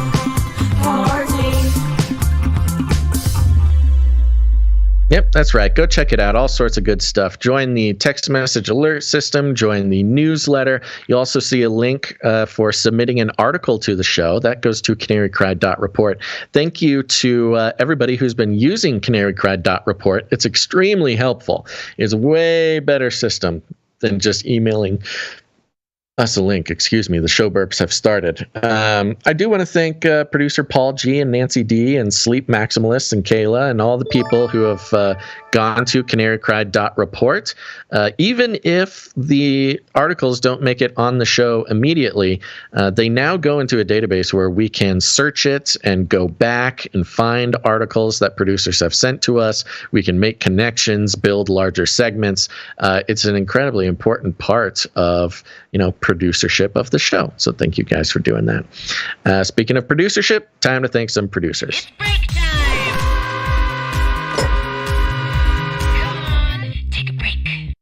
Taking a quick break because we're on the value for value model. No corporate money whatsoever. When you take corporate money, you're no longer independent media. We're staying independent for all the good reasons to do so themselves as well. Thank you to our executive producers again, Dustin B, Malik W, and Felicia D. Thank you to our most important people in the world, those who have joined the Canary Cry T-Shirt Council, and a big thank you to the supply droppers as well. You guys are very important. And I will say, just a quick say, go to canarycrysupply.com to support the show and start receiving, cool stuff every quarter. But we are going to thank some producers who came in to support us this episode. Gons, you ready? Yep. Starting with Biliano M. Biliano, thank you. Producer Biliano M comes in for $33.33. Illuminatus. Yeah, and Biliano M sent in a great email. He works for a rail yard and had a lot of interesting insights into the train derailment issue in general. I learned a lot about train bearings and systems and detectors and stuff like that, which I think is a relevant part of the conversation when it comes to the defections within the rail industry, an industry now sort of famous for cutting corners, cutting cutting corners on labor, cutting labor benefits. I mean, these guys, the rail system was about to go on strike in December and was heroically averted by union man Joe Biden, basically threatening them with jail if they did a rail strike before Christmas. He gets everything done with threats. Have you noticed? That's how he does it. He's an old school guy like that. And so, yes, even if there was not some sort of broad conspiracy to derail that particular train, there does seem to be a spirit that is guiding the rail industry into becoming something that is impossible to avoid disasters like this, which, of course, serves the purpose of the dismantling of American infrastructure to build it back better, Gons. Mm-hmm. Yeah. which, as we know, is going to AI will play a big role in that as well. You don't need any train workers. Right now, this is the craziest thing that I've learned from this whole Ohio train thing. These trains only have 2 guys on them. Mm-hmm. They could have hundreds of cars, train cars, and there's 2 workers on each train. And the rail company is trying to bring that down to one guy driving, 100 cars of hazardous chemicals and all sorts of nasty stuff. It'll be one guy, but just his brain. It won't even be his physical self. Yeah, he'll be a brain in a jar to the system, and as long as he's thinking straight, stay on the road, or the tracks. Right. So thank you very much for the insight, Biliano M. We'll be referring back to your email when we do more breakdowns of train stuff. Yep. Did we play his jingle? Which jingle? I don't know. 3333. Illuminatus. Thank you. Yeah. Yes, producer Biliano M. Next up, we've got producer Sir Moore of Night of the Burning Chariots coming in with 1111, 197 episodes in a row. 197.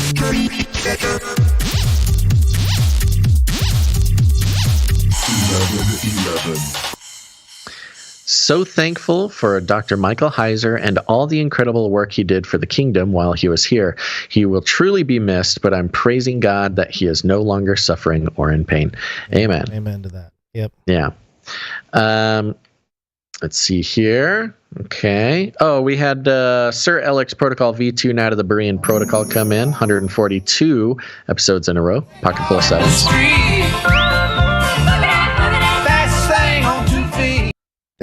You. We have previous executive producer, now producer, Trevor G come in. Thank you, Trevor G. Yeah, and Trevor G just started a 2-episode streak. Oh, 2 episodes. Yes. We'll be heating up next, huh? That's right. That's right. Thank you very much for coming back, Trevor G. Let's see here. Oops, lost my document. I think that's it.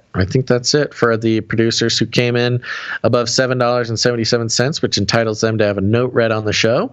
But people can still come in under that $7 mark, and we're going to thank them now, starting with Sir Casey the Shield Knight, 265 episodes in a row. Thank you, Sir Casey. Yeah. Dame Gail, Canary Whisperer of Lady of X's and O's, 227 episodes in a row. Thank you, Dame Gail. Veronica D comes in, 227 episodes in a row. Thank you, Veronica D. Both of them had slipped up last episode, but they came in same day, saved their streak. We appreciate it. Doctor Who Done That, 30 episodes in a row. Thank you, Doctor Who Done That. Almost to that 33. And, of course, Sir Scott Knight of Truth, 254 episodes in a row. Thank you, Sir Scott. Mm-hmm.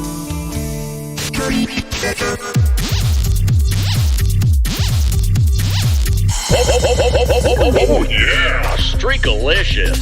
Women rule. And if anybody out there wants to produce the show or join the T-shirt club, I will be checking back for T-shirt council members. We'll thank them one more time if any come in.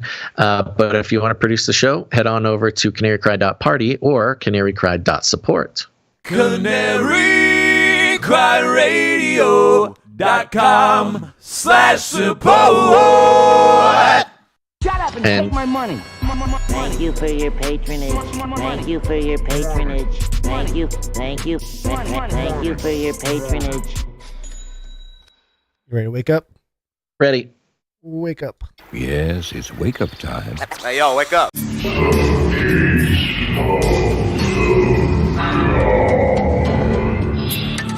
Oh, what are the gates of the gods up to over there at CERN? And their 666 logo.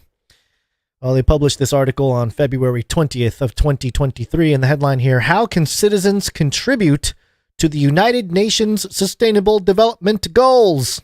Oh. How can you? Aren't our you curious? job now. Yeah. If you want to find out, join the Crowd for SDG final conference and panel discussion and hackathons. Crowd for SDG. That's the new thing, apparently. It says here, March 17th, they're going to celebrate the achievements of the EU-funded Crowd for SDG project and find out more about how citizens, about citizen science and crowdsourcing tools can be used to address the Sustainable Development Goals, SDGs, and climate action. The timetable is brimming with presentations, panel discussions, and hackathons. So, it talks a little bit about the CERN and the SDG, the UN agenda, and have they've been partnered before. There's the Geneva Trialogue, organized and hosted by the United Nations Institute for Training and Research, the UNITAR, which is also going to be held on the 16th of March. Then it says here, the presentation will explore a range of topics from using citizen science tools to monitor extreme climate events. What are citizen science tools? Are we talking about balloons here? What tools are you talking about? So yes, from using citizen science tools to monitor extreme climate events to mobilizing youth involvement in citizen science climate action projects and more. They want to teach a child in the way they should go. They want to mobilize the youth. I thought it was interesting that they use the word mobilize. The youth is very propagandistic to say that. Teams that have participated in the project will present their ideas and prototypes in the afternoon. 3 hackathons will be held at Idea Square, centered around the use of citizen science tools and how crowd for SDG methodologies can be used to collect data concerning the SDGs. So they want to get kids to collect kid data. Snitches. Yeah. For the kids at CERN, let them collect data for the UN 2030 Sustainable Development Agenda. I don't know. Kid snitches, man. Hey, if your mommy and daddy are using too much, gas to cook, or if they're leaving the lights on, now it's your time, children, to save the world. Yeah, just use the citizen science tools and then show your work and show how your parents are climate terrorists. It'll be an app like TikTok where you can upload videos of your parents being climate terrorists. That's true. And then the police will come. So just the idea of deploying the youth, the children, into the system, it truly does feel like, again, anytime they mention young people and children and the youth and stuff like that, it reminds me of the actual tenet for the UN Sustainable 2030 Agenda. I think it was item number 16.9, where it talks about every child born will have identification and citizenship or whatever, or what was it? Yeah, digital ID. Yeah, digital ID, but I think they use the word like documentation or something. I think it was documentation to keep it broad. Right. Which leads me into this little kind of Epstein adjacent story. Epstein didn't kill himself. This is from the New York Post, and it's a weird vertical story with pictures, so we kind of have to go through one by one. But the headline here, woman claiming to be Madeleine McCann will be DNA tested. And now, if you've been following the Epstein saga or just the whole, Epstein rabbit trail, Madeleine McCann was a name that was brought up in the past, and we'll get to why. But here's what the article says. Missing British child Madeleine McCann's parents have agreed to a DNA test for a Polish woman who believes she's their daughter, though even representatives for the young woman making the stunning claims admit that her background is quote-unquote messy. Okay. Jerry and Kate McCann, whose 3-year-old daughter Madeleine disappeared on vacation in Portugal over 15 years ago, are following up on Julia Faustina's claims that she is the kidnapped daughter. Faustina, 21, became an internet sensation this month after she started posting on social media under the handle at I am Madeleine. Madeleine McCann. Yeah, I am Madeleine McCann. And it's got they're showing the video here of her crying and talking into the video. Many of Faustina's posts documented apparent physical similarities between herself and Madeleine, including a distinctive brown smudge on both girls' right irises. And yeah, there's a picture of Madeleine when she was a baby, and then I guess you compare it. So I didn't know who this is, Madeleine McCann. I was unaware. You don't know about Do they explain it a little bit? Because just in case there's anybody else out there who doesn't know why why this is anything. Okay, so in 2007, Madeleine McCann went missing. She was in. She was just a kid, just some kid, just a kid. or Yep, 3-year-old kid. Okay. Yeah, and so it was an international story at the time, and then I think in 2008 they shut the case and say, hey, we don't know what's going on. Now there's something, I'll mention it now because it's sort of relevant to why people are interested in the story. And it has to do with the fact that this is CNN, and we have the link in the description in the show notes. Victoria Beckham lookalike, clue in Madeleine disappearance. And of course, this is CNN from like 10 years ago. I don't know why this page doesn't load properly. Maybe they just didn't keep up some of the coding on the back end. But, okay, so they were 2009 saying...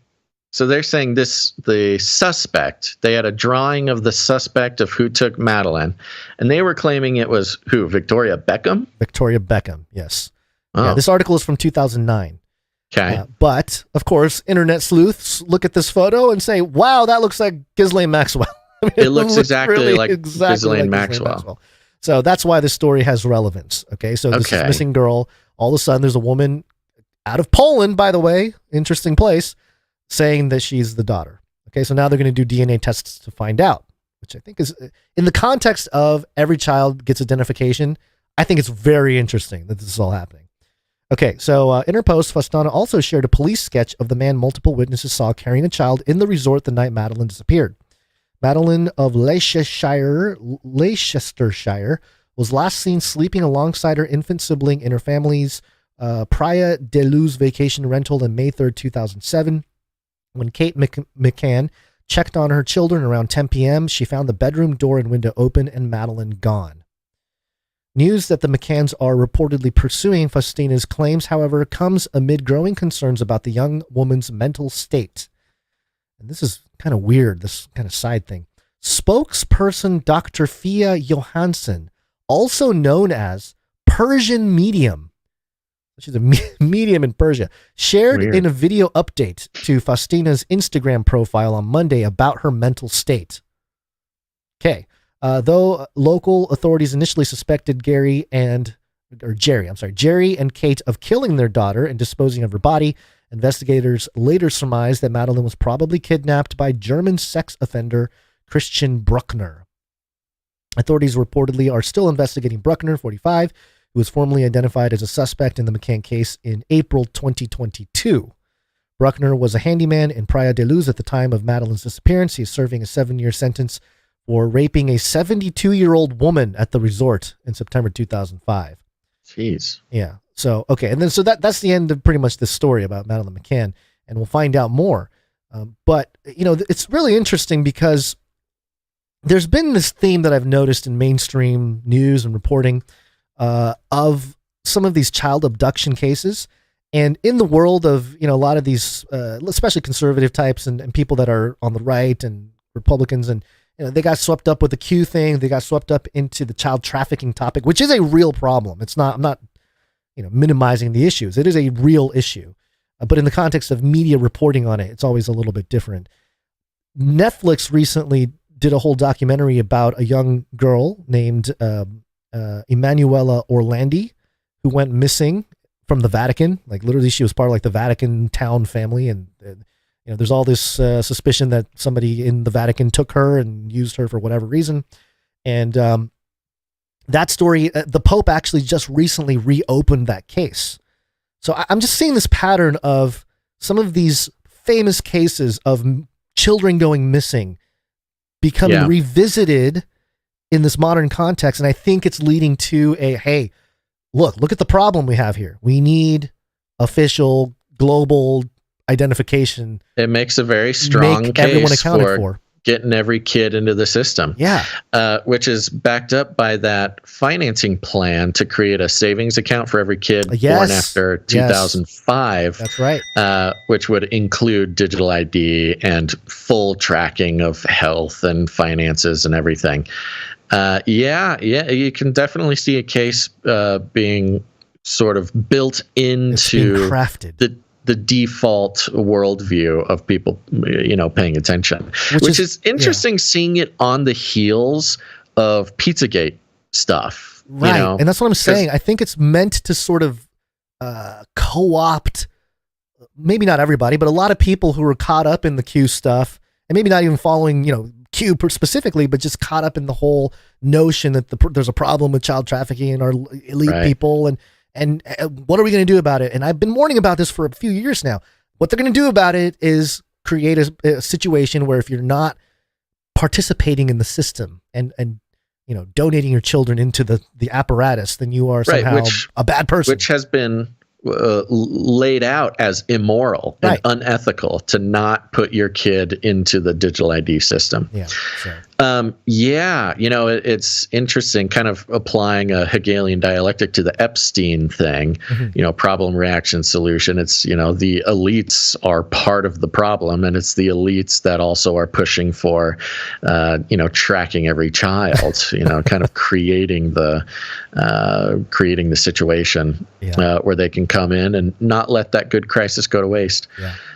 A quick update along the lines of digital ID stuff, kind of fits in here regarding the Ohio train derailment.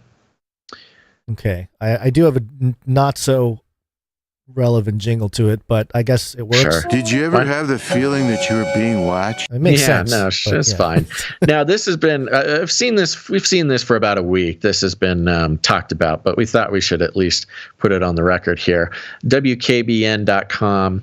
We're going back in time a bit. Before the train. Yes. Yeah. We're going back in time to January 2023. Let's see, WKBN.com. East Palestine, weeks away from launching new MyID medical service. So this is in January, before the train. A small device is ready to be used in a small town to make a big impact. East Palestine is excited to make an important medical device available to all 4,700 residents. Including children. On Sunday, there will be a special meeting to share more or start signing up. The MyID program is ready to roll out in East Palestine. It's a medical information system that helps first responders provide care. Quote, it gives us that rapid information that we may need should somebody be unresponsive or having some kind of medical emergency, said East Palestine Fire Chief Keith Drabek. He's had a hard time since this. He didn't know what was coming. Yeah, he had no idea. He was excited about the MyIDs, and then there's a situation. Wish we had these MyIDs. MyID provides wearable devices or key fobs that have QR codes. Oh, the chat room's gonna love that. Emergency responders use a camera phone to access important medical information. It allows them the underlying medical conditions people have. Shows them. Why did I say allow? It shows them the underlying medical conditions people have supplied about allergies, medications, emergency contacts, and information. That information could impact treatment decisions if a person can't say it. All of the information is HIPAA compliant. Quote, we're not doing this to gain anybody's information, to try and steal anybody's information. We're doing this to help the public in medical emergencies, Drabek said. I said it. Take the gun away from my head. Give me my bonus check. MyID is available in East Palestine and Unity Township. The fire department will demonstrate it to other departments that provide backup. MyID can be used anywhere. On Sunday, residents can learn more during a special meeting at the East Palestine Community Center. Quote, we want to bring people in to get signed up to pick their device that they want, and just so we can see who all is interested in it, said Darlene Chapman with the East Palestine Fire Department. People who are ready can sign up and pick their device. It's free. No, it's not. Yeah, it's because you're the product. It's not. You're the product. Yeah. The village has $5,000 in donations to cover the first phase of 250 devices. Quote, anybody that's skeptical? That's a question mark here. Quote, anybody that's skeptical, please come on down, sit down, talk to us. We'll be happy to show you everything that goes on with it. We'll be happy to show you how secure it is. Okay, Drabek said. Yeah, kind of like how the Special The US Operations government Command is email cloud server like that Yeah, secure. so Good. secure. People who sign up on Sunday could get their devices within a couple of weeks, and that's when my ID will go live. And that was on the 23rd of January, 26th rather. Yes. And the train crash was on the 5th. I think it was the 3rd. I think we made a mistake when we said 5th on that Oh. one episode. We freaked out Okay, about so it was 72, a but it week. was 70. Yeah, but it's okay. About a week later, a little Yeah. over a week later, was the train crash. So I do feel a little bit for some of these local, smaller municipalities, these totally. governments, because they don't want to be completely left behind the technology curve, but also when you try to implement stuff, it just comes off so dystopian. It's kind of stuck between a rock and a hard place, Well, interesting how they were getting free devices and this free program and this free trial run, but then once the train crashes, it's there. I know there's a bunch of drama with accepting help from the federal government, but there's been some issues with getting help from the federal government. Well, at least you got Trump there water. you go. What's that? Yeah, Trump. They got the Trump water. Then we have a supporting document here at the morningjournalnews.com. East Palestine Fire Department introduces ID program. That was actually all the way back in October of 2022. It was sort of announced. Yeah. So, this had been in motion. And, I don't know. I'm not convinced that it was like a malicious derailing as far as like some sort of terrorist attack or a false flag or something like that. But the situation certainly was so dire, so on the edge, the situation created by the regulatory bodies and the train companies and the president. This was it was just a matter of time before this happened. So interesting how they would be sort of targeted as one of the test beds for this digital health ID situation. Yeah. And timing is not in the favor of the people who say that nothing is going on. It's that's the thing with either the conspiracy theorists or the coincidence theorists, coincidence analysts. It's just they just happen too often. And they fit into such the broader scope of what's going on in the world. It's you gotta be a little skeptical. Yeah. All right, let's take a look at some art. What do you say?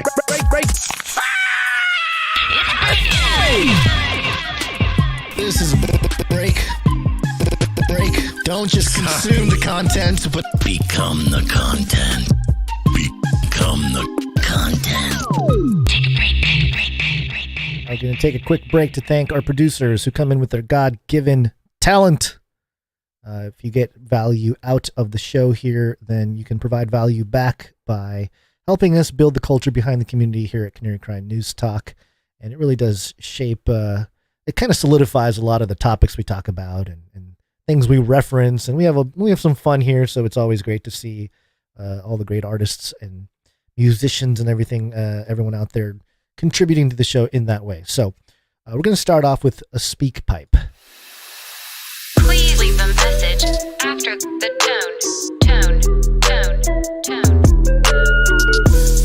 At the tone, please record your message.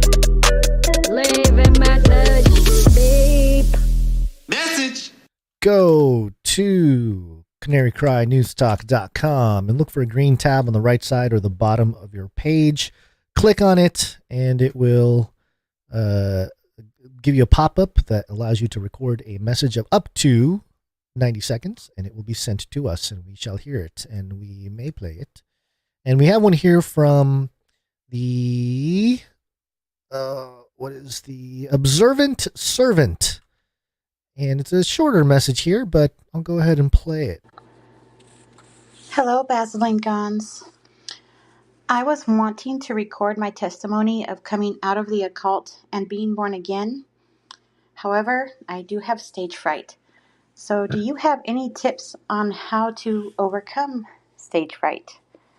By the way, I think you guys are great and such a blessing to hear you 3 days a week. God bless. Oh, well, thank you very much. you. What a sweet thing to say, observant servant. Thank you. Stage fright. Well, doing a podcast for 10 years helps to get used to it. Making a habit of saying stupid things in public definitely has helped. Yeah. There's that old adage, you imagine the audience in their underwear. I think I learned that from Nickelodeon, which is now. Have you actually done that back. before? No, that doesn't help me. Yeah. I always forget. I don't know. That's a good question. How to get over stage fright? It's kind of like anything. It's practice. Yeah. I would say doing a podcast is a great way to practice doing that because it's fairly low stakes. You don't have anybody right in front of you. Well, it's fairly low stakes for us in the way we do podcasts. There are others who maybe have higher stakes. Well, I just mean like if you're in front of a big crowd where they can throw stuff at you or shame you, shout things at you. Yeah. I think there are times, maybe even early on, where it just didn't even occur to me that anybody was listening. Especially when we first started the podcast, we were getting like 100 downloads a month, which was big for us. It was like, oh, there's 100 people. I mean, I don't know. It'd be hard to mess it up too bad. But yeah, maybe a debut on now with our numbers might be a little bit more intimidating. But I would say this to observant servant.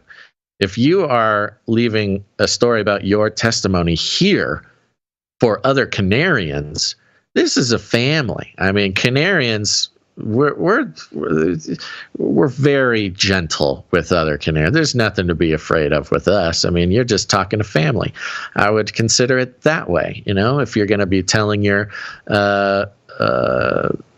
story to, say, like your Bible study group or a smaller group of people. Everybody knows each other. Everybody cares about each other. Everybody's got a lot of grace for one another. That's kind of what it's like here. Don't consider it, that big of a group of strangers. Everybody's just itching to hear from you around here. Yeah, I agree. I think something that helped me, after a while, you realize that you're not going to say things perfectly. You're going to mess up. Yeah, mess up, as evident in today's episode. Maybe 10 times I've counted. But also, I think, and this is difficult to do, especially early on. It's very weird and difficult to do. But record something, whether it's you're going to make it public or not, it doesn't matter. Just record something.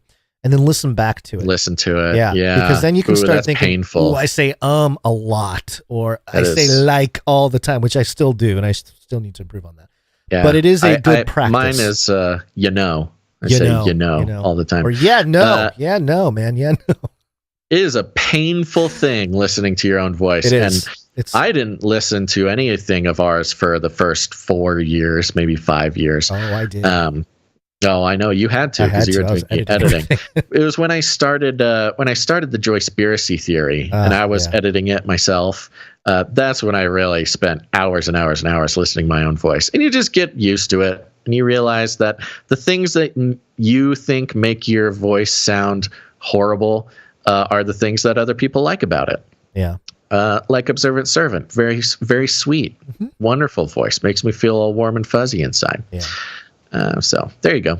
Thank you for the question. Yeah, what a fun question. All right. We're going to do some audio production. Audio production.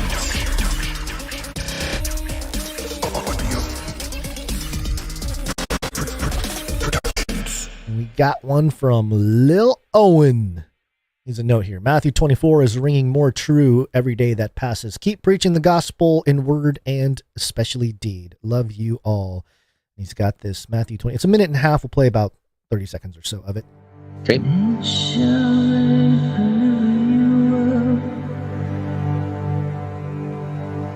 To be afflicted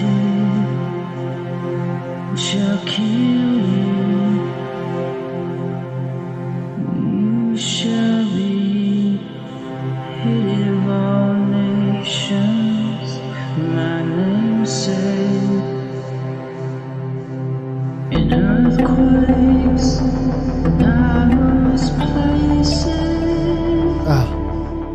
Beautiful. Getting drawn in. I want to play the whole thing. I'll play the whole Yeah, thing me at the end. too. Yeah, we'll play it at the Canary Crime mixtape at the end of the show. Kind of like a nouveau updated, and I mean this in all positivity, sort of a nouveau updated U2 kind of vibe. Yeah. Yeah, you feel it. You feel it. Incredibly famous band, U2. That uploaded their album on everybody's devices without anybody asking for it. That guy. The Freemason. They forced themselves on us. Yeah. Yep. Thank you very much, Lil Owen. Always love it. Thank you, buddy. Thank you, Lil Owen. All right, we got some art. One art, please. And it is from Sir Dove, 9 to Speltia. One art piece from Dove. And he has a note here. He says, "Piece for today's artwork. I made a flyer for the upcoming Alaska meetup in Eagle River. Hope you guys like it. Keep doing what you do, and I'll keep praying for you." Huzzah. Thank you very much, Sir Dove. And here we go. We got the flyer for the Alaska meetup. Has this been put on the website yet? I am doing it right now. Okay. Yes. Canary Cry, Alaska Meetup, Eagle River, Saturday, March 11th at 3:33 p.m. Contact sbboh@hotmail.com. We've got a beautiful scene, Alaskan scene, gigantic mountains, nice forest. We've got a cute little bear that Dove has drawn off sleeping in the distance with an adorable little derpy-eyed canary dressed up like one of the Inuit peoples holding a spear. Very, very fun. Thank you, Sir Dove. And a nice reminder for everybody to go to Canary Crime meetups and check out some meetups going on around the world and around the country. I know we have all sorts coming up. We'll go over them at the end of the show. But I did want to take the opportunity to mention that we just got an email, Gons. We are announcing a meetup right now. Let's see, planning a meetup. This is from Truth Transistor. Planning a meetup on Saturday, May 27th and 28th, Memorial Weekend in Glen Rose, Texas, which is the southwest of Dallas-Fort Worth area, including a visit of the Creation Evidence Museum. That's fun. Here is the link for details and to RSVP. Okay, so we got a link. Interesting. Thank you very much, Truth Transistor. I'm going to open up this link. We will put this information on the meetup site, canarycrimemeetups.com. You know, a couple weeks ago, I felt it. I felt it coming, Gons. We had 0 meetups planned, and that was unusual, but, you know, it's the holidays. It's the end of the year. It's the beginning of the year. I felt it coming, the wave of meetups, and I'm very excited that people have started stepping out, man, planning these meetups for their year. Some of them planning as far ahead as September. But Texas, Glen Rose, Texas, you're getting a meetup on May 27th and 28th. All that info will be there at canarycrimemeetups.com. Excellent. Thank you very much. And that's the only art we have today, as far as I understand. So we got a couple microfictions. Microfiction. Microfiction. This first one is from Runk Smash.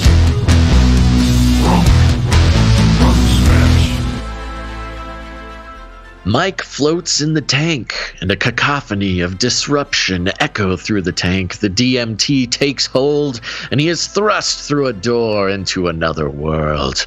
He lands hard in the middle of a troop of cyborg Sasquatches, pulled in the burning chariots by giant cats.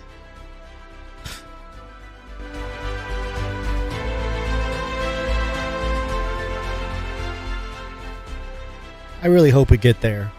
Mike the Psychonaut.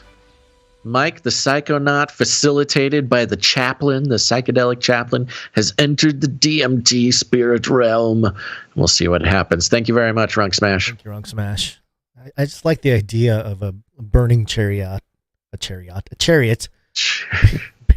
being carried by a giant cat. Pulled by cats with cyborg Sasquatches in the chariot. Sounds fantastic. All right, we got another one here from Stephen S. State of the Union address? What do I wear? Asks a freshman congresswoman in a power lunch with Agent Street, clad in a hot pink pantsuit with matching stilettos. Honey, all white. Show solidarity with the women of the world.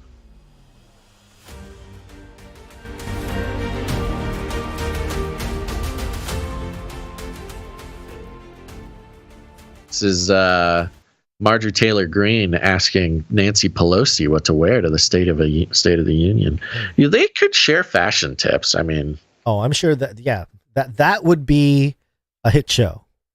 Yeah, they should do that once they get done with it. I just mean with each other. No, I know, yes, but I'm saying they can capitalize have, on that. That would be. It's because you're a Republican. You like your white dress because you're a white supremacist. No, that's a good show. That's maybe a good podcast. Nancy Pelosi and Marjorie Taylor Greene, sworn political enemies, come together and talk fashion. And, AOC and Marjorie Taylor Greene. Why AOC? You said Nancy Pelosi. Is that's what I thought? That's who I thought Agent Street is, or is that AOC? I think it might be. I don't know. Well, I'm confused now. AOC would make more sense, I guess. Yeah. Okay. Thank you, Stephanos. Thank you, Stephanos. Appreciate it, and appreciate all of the producers who came in with their God-given talent. That's right, especially those who submitted their art for the show to canarycry.art. Canarycry.art's the URL where you can upload any kind of art to the show so we can feature it. We love it. It's a very important part of what we do around here. It's this isn't just a show. It's not just a podcast. It's a culture. It's a community. It's a family. And that's where you guys come in. So go to canarycry.art and make something for the show. Send it in. Yep, 100%. Okay, we are moving on here. What do we got? We got balloons. Is that what we got? Balloons at the end of the show here? I don't know. This is going to be a little bit messy here at the end, but we can figure it out. Yeah, balloons. You said that this is violating our airspace, so why not take it down? Yeah, so, clearly as we assess options and considering the size of the payload on this, looking at the potential for debris and the impact on civilians on the ground or property damage. Please describe America to me in one single word. America is a nation that can be defined in a single word. I was the foothills of the Savior of Ukraine and Europe. That's our man, Joe Savior. This was an interesting sort of, I think, sign of the beginning of the end for the balloon thing, and perhaps part of the agenda all along. We both saw this on Bloomberg. Spy balloons are the slow and silent future of surveillance. Oh, okay. Very interesting. The future of surveillance was also used in the 1700s by the French. About that a little bit. Yeah. When Russ van der Werf heard about the Chinese surveillance balloon detected drifting over the U.S., potentially spying on sensitive installations, he was concerned, naturally.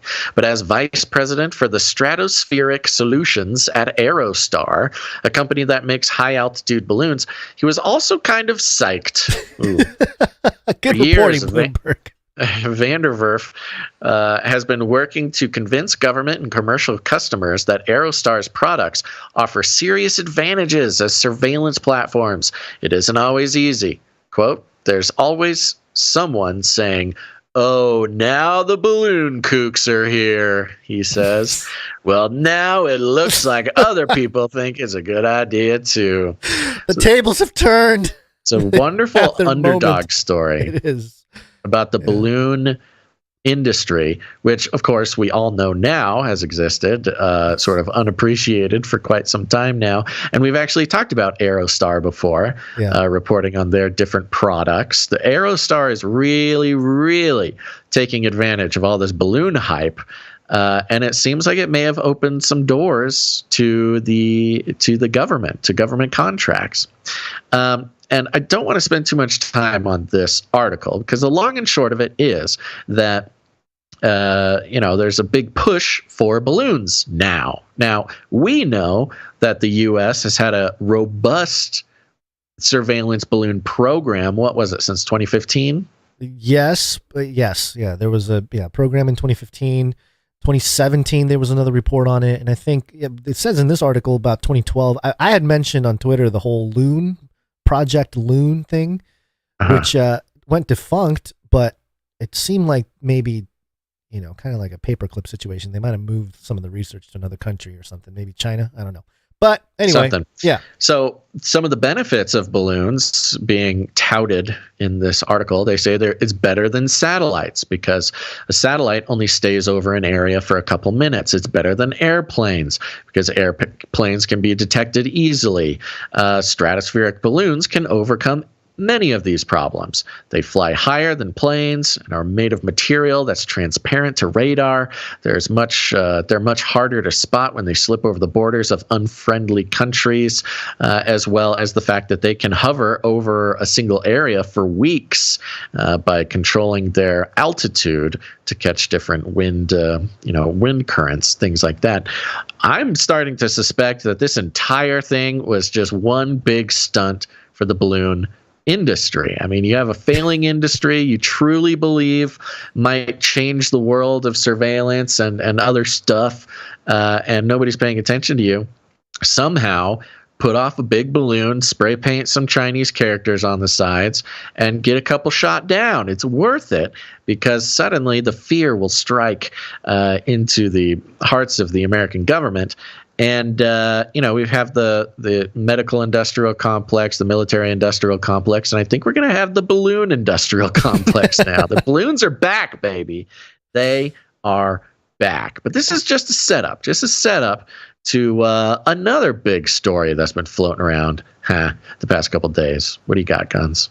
Yeah. So from spy balloons to what I believe are spy buoys. This is being reported all over the place. This is Wyon being mirrored on MSN. Headline: Mysterious object found on Japanese beach. Police cordon off the area. Mysterious object. I love the headlines. It's so provocative.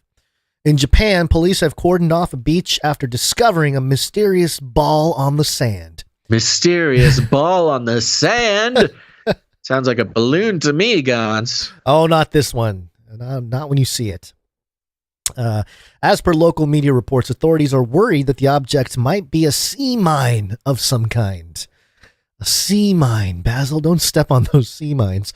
RT News reports that the object was first spotted on Monday, February 20th, morning by a local woman in the city of Hamamatsu in the Shizuoka prefecture. The object reportedly measures around 1.5 meters. It's about 4.9 feet in diameter, and based on the rust on its surface, is believed to be made of iron. However, the exact metal is yet to be identified. Police have cordoned off a 200-meter radius around the object. As you can see the photos here. It looks like a kind of a... It looks like, when you go to a friend's house and they got those globes, those old brown globes, not the blue ones, like the older ones that had like the brownish tint. Yeah, I got a couple of those. That's kind of what it looks like. And it's got a little thing on the top and the bottom, which leads me to believe obviously a little spot where you attach a chain or a rope or something. It's it's not. D-hook or something. You're being too rational. This is D-ring, rather, yeah. This is it says here the mysterious ball may have washed ashore from the sea. May have? What? May have? Like, it's in the ocean. It's on the beach. It's in the surf as the tide is rising. But maybe it fell out of the sky. Maybe it grew. Emerged from under the sand. Yeah, maybe it tunneled up from below. Yeah, the balloon thing, I feel like, has programmed everybody to be completely triggered and freaked out by any orb-shaped object. Like, what is that? Oh my god! It's a balloon. Look, there's a circle on the beach. No, it's not a balloon. It's an orb. We're joking about it, but it is true. It is absolutely true. And we didn't report it today, but there's the Boulder, Colorado shooting thing going on, and they locked stuff down. And I haven't caught up with everything, so I don't know all the latest on that. But when I saw that, it made me think of, and I was probably putting this story together here. It made me think that, if there's enough paranoia, we already know what the lockdown looks like, and maybe they can do it in smaller local areas, which kind of like they did in Boulder today, which the students evacuated, shelter in place issued because there's an active shooter. There doesn't even need to be a real active shooter. They can just say there is, and then everything locks down. And similarly, anything that pops up now, what is it? Especially social media. And it says here that pictures and videos of the object have widely been shared on social media websites. Oh, the social media is crazy. I It's mean, I saw a insane. whole thread about how the orb, how the iron orb on the beach was a UFO. Like, it's rusting and it has a chain attached to it. What are you talking about? It's a UFO.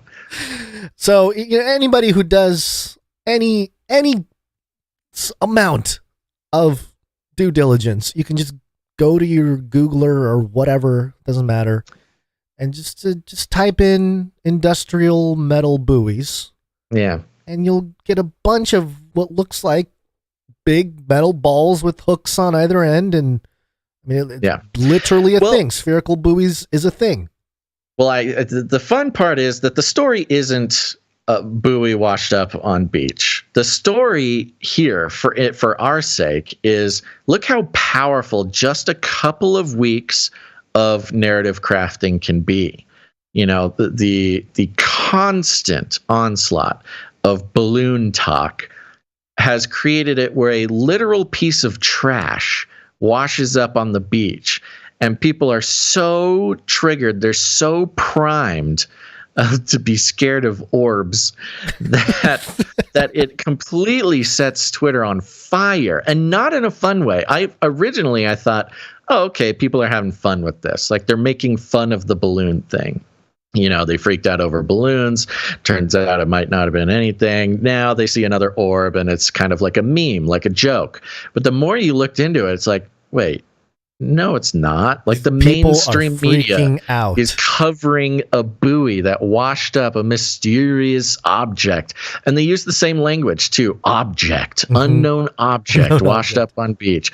To me, this story is about how impressive it is that it only took about 2 weeks to totally reprogram society's responses to a orb showing up in a place where an orb usually isn't. And I think it's a good object lesson for all of us, especially on this show. Of like, you know, the programming is not as abstract as we think. You know, it's easy to talk about narrative programming, worldview crafting, stuff like this, response, what's the word? When you make a movie. Reaction? The movie programming thing. Predictive programming? Predictive programming, thank you. Predictive programming, it's easy to think of all these things in sort of like an abstract conspiracy land way, but we literally watched the live programming of society to freak out at a circle in a place where there wasn't a circle before. And it did not take very long, and it was pretty easy. It's a wonderful thing. Let's not miss the message of the buoy. The message is we are way more easily programmed than even the most skeptical conspiracy theorists could consider. Well, the fear response, especially 100%, and I agree with you. I also think that potentially, you never know, one of these days a ball might wash ashore somewhere, and it may be the actual nuke. It might be Putin's nuke. You never know. I mean, they could just pull it off. You know, big explosion. I mean, I'm not leaving anything to chance. It can all go down. There's something that I wanted to mention as part of this, which is kind of fun, and on the side here, there is a Japanese mythology called Utsurobune, and Utsurobune, it means hollow ship. And it was made famous in the last 10, 15 years because of Ancient Aliens, because they did a whole thing where they take this mythology and they take a painting of this mythology from, I guess, a little while ago, a couple 100 years ago or whatever. And the image definitely looks like a UFO. It's kind of got a disc shape and whatnot. Yeah. But the legend itself, when you read it, it's kind of like, okay, it sounds more like a carriage, a sea carriage or something.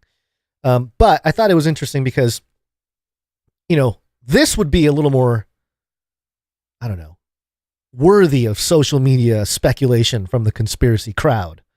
Have you seen this? Was anybody saying Japanese UFO?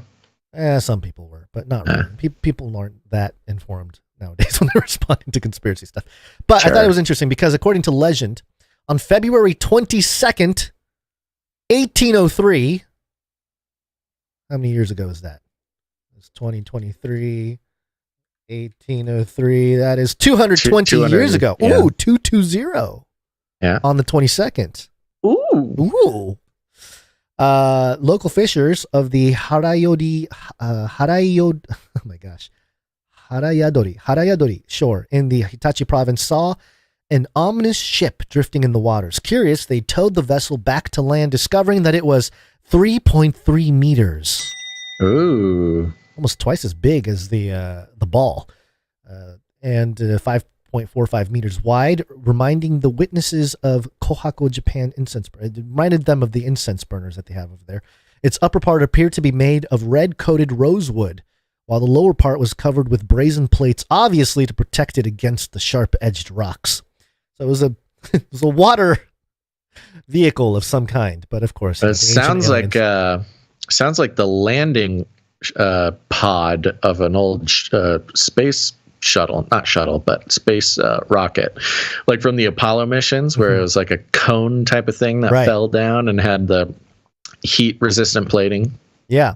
So in the mythology, there's a woman that comes out of this thing. She's got red hair and red eyebrows, long hair elongated by artificial white extensions. Okay, white fur, thin white powder, textile streaks, and so cyborg Sasquatch, ocean cyborgs or something. So maybe that's the thing. Maybe that's what we're waiting for. We'll have the spy buoys for a while, but then one of these days it'll just be a giant egg. And I saw one funny thing that it's Gojira. This is how it all begins. It's a Gojira egg that washed ashore. It's gonna hatch and giant lizard thing terrorize. Yeah, okay. It's a Godzilla egg. Godzilla egg. I saw other people say Dragon Ball, which I thought was kind of funny. Nice. But there you go. Some fun things there. And yeah, I do agree with you that the response here was the phenomenon in terms of everybody freaking out about it and not spending even a moment to consider, like, hey, maybe there's some explanation here. Especially when you look at the pictures and you see the hooks. You see it the top. Doesn't even require an explanation. Yeah. Stay vigilant, folks. Stay vigilant. Keep an eye out for orbs where orbs should not be. This is the real threat. It's not China. It's not Russia. It's not our own government. It's circular objects where there was no circular object before. Stay frosty, folks. And thanks for listening to this episode of Canary Cry News Talk. And especially thank you to all of our producers, our execs, Dustin B., Malik W., Felicia D., of course, most important people in the world, the T-Shirt Council.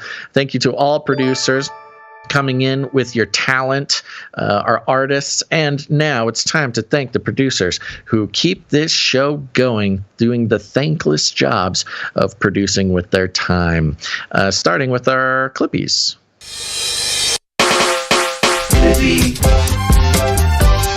Clipping all those videos. Thanks. Thank you to the Clippies who run the Canary Cry Clips channel on YouTube and Odyssey. Go subscribe to that now. It's this show clipped out. They also do shorter social clips. It's an essential part. Not only is it essential, but it's something that Gons and I would never have the time to do. So we appreciate them very much. Go follow the channel and thank Emsworth and Faye Reverend for doing the hard work that they do. Thank you very much. And thank you to the Timestampers. Timestamp, it's hard work. Timestamp. That's right. The timestamp in the show. It goes into so many of our back end stuff. And thank you to Pocojo for doing the timestamps for episode 593. Thank you, Pocojo. Thank you to our social media gal. The social media consultant. Thanks so much. Social media, follow us. Dame Miss G, the OV, and the Deep Rivers, making sure the art gets up on the social. Thank you. And while you're at it, go to canarycrymeetups.com. Canary Cry Meetup.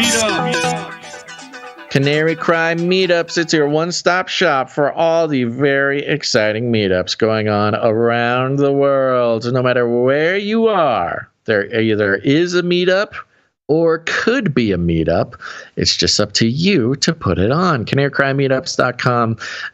Go find a meetup and attend it. And if there's not one near you, put one on yourself. We've got Central Florida meetup coming up in March. We've got the Alaska meetup coming up in March. We've got the Missouri meetup coming up in March. We've got the Eastern North Carolina coming up in September. I put the Glen Rose, Texas in there, and it didn't populate. Okay. And we also have the Glen Rose, Texas coming up in May.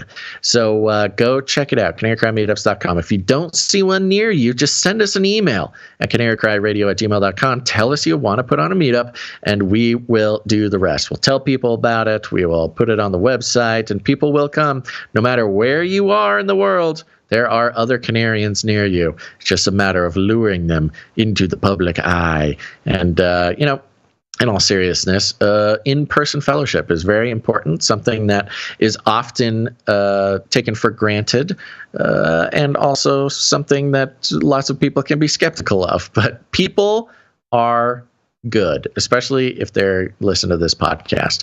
And if you listen to the same podcast, there's a good chance you'll have a lot in common. Go put on a meetup. Go to a meetup, canarycrymeetups.com. We'll see you there. This is fun! See you at the meetup.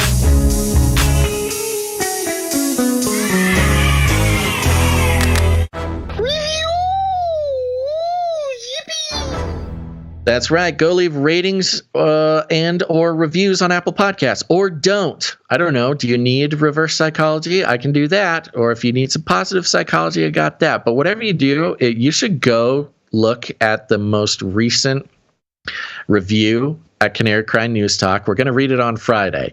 But if you just want a good time, go read the most recent review on Apple Podcasts for Canary Cry News Talk, and hopefully that will inspire you to leave your own review. So please do. It helps us out a lot. It's one of those things. We have control over so little about what the algorithms, how they treat us. But ratings and reviews, that helps us out a lot. And so it's in your hands to help us break through some of the censorship we've experienced over the years. Go do that on Apple Podcasts. Thank you very much.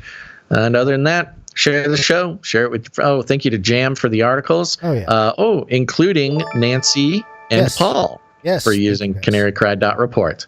Thank you to Clank for the assistance. And other than that, share the show with your friends. Share the show with your family. And here's the thing. We've stepped out. We've made public declarations that it's about time somebody stand up for the balloons, defend the balloons against the aggressive acts of the U.S. government and the bad press that they've been getting. Balloons are oppressed and depressed. And you know what? It's not just about balloons. There are other orb-shaped objects, unidentified orbs that need our protection as well, people, like buoys. It's about time we start standing up, doing our ethical and moral duty to defend buoys against the slanderous claims going on in the media. So please, take in a buoy. There's buoy refugees. Adopt a buoy. all along the coasts. We're starting Adopt a Buoy program. Go get on the news. Go tell your congressman. Tell them that Canary Cry News Talk is finished. Finished being a part of the system that oppresses stray, lonely, lost buoys and keeps them on the beach. They don't belong there. They belong in a nice warm bed. If they're cold, you're cold. Wait, if you're cold, they're cold. And so bring in a buoy and let everybody know that Canary Cry News Talk is the most ethical and moral way to spend your afternoons 3 times a week. Other than that, just share the show. If you need any more instructions, we call it rattling cages. Walk right up to him, grab him by the cage, and then you shake it. The end of the world occurred pretty much as we had predicted. I want to shake things up, stir up some controversy, rattle a few cages. Hey, stop that! You'll never silence me. I'm the last angry man, a crusader for the little guy. Leave the bird alone. Never. Rattle a few cages. Rattle a few cages. The human race will have every opportunity to improve. And if they don't? Ask Noah. That's right, just ask Noah. Any last words, Guns? 2 things. 1, I noticed that our favicon was updated on Yes, I CanaryCrimeNewsTalk.com. went it. There's so much shame associated that our favicon had not been done. Producer Laura C. updated that for us. Appreciate it. Thank you very much. Second thing. The sea levels are rising, Basil. Yes. Spy buoys will become a much, much bigger thing. Yes, they'll come wandering down the street as the streets are flooding with seawater because of the melting glaciers. Yes. Better have your spy buoy ready for when the earth floods again, even though set my buoys free. Yes. All right, everybody. Thanks for listening to this episode of Canary Crime News Talk. Make sure to tune in next time. But until then, think outside the cage. Oops, sorry. Here we go. Bye. This is the United States of America, for God's sake. I'll keep you warm and safe in my people's zoo. Feed him more. I love the Great Reset. It will kill. This is the way. This is not about freedom or personal choice. Armageddon's on the way. Remember, reality is an illusion. The universe is a hologram. Buy gold. Buy!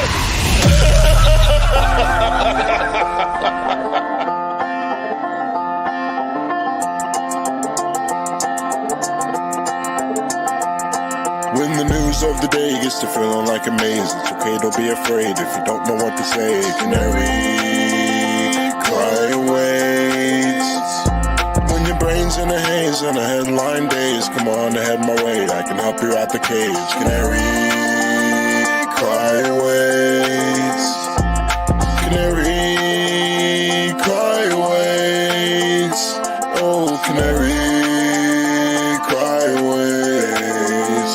Oh, the world's changing every day, each and every way you turn, there's another thing to learn. Reading in between the lines, thanking Jesus for our lives, and nice to see his glory shining like the sun. Run the race until it's done, come on everyone. Canary, cry awaits. Oh, canary, cry awaits. When your brain's in a haze and a headline days, come on ahead my way, I can help you out the cage. Canary, cry awaits.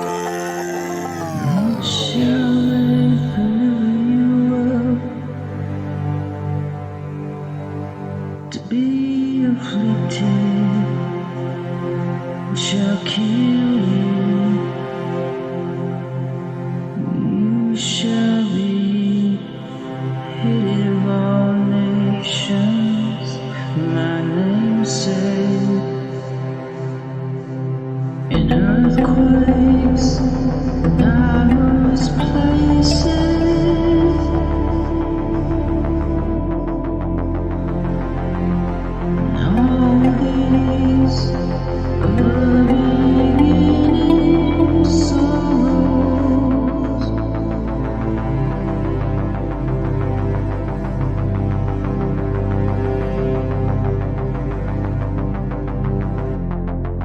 In this God's word, the kingdom shall be preached in all world for witness unto all nations.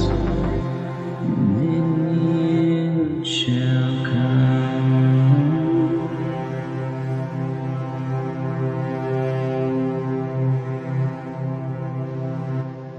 And in the wilderness, where you have seen how the Lord your God carried you, as a man carries his son, all the way that you went until you came to this place. Even to your old age, I am he, and to gray hairs I will carry you. I have made, and I will bear. I will carry, and will save. For he will command his angels concerning you, to guard you in all your ways. On their hands they will bear you up, lest you strike your foot against a stone. I will say one thing, though. I love Canary Crime News Talk. It's got everything. It's the best podcast. I think outside the cage. You know what I mean? Hit the subscribe button. It's not fake news. Not at all. Goodbye, everybody. And that's the end. And everyone says, oh, that was fun. Bye-bye. Bye-bye. I'm out of here. Bye. CanaryCrimeRadio.com/support.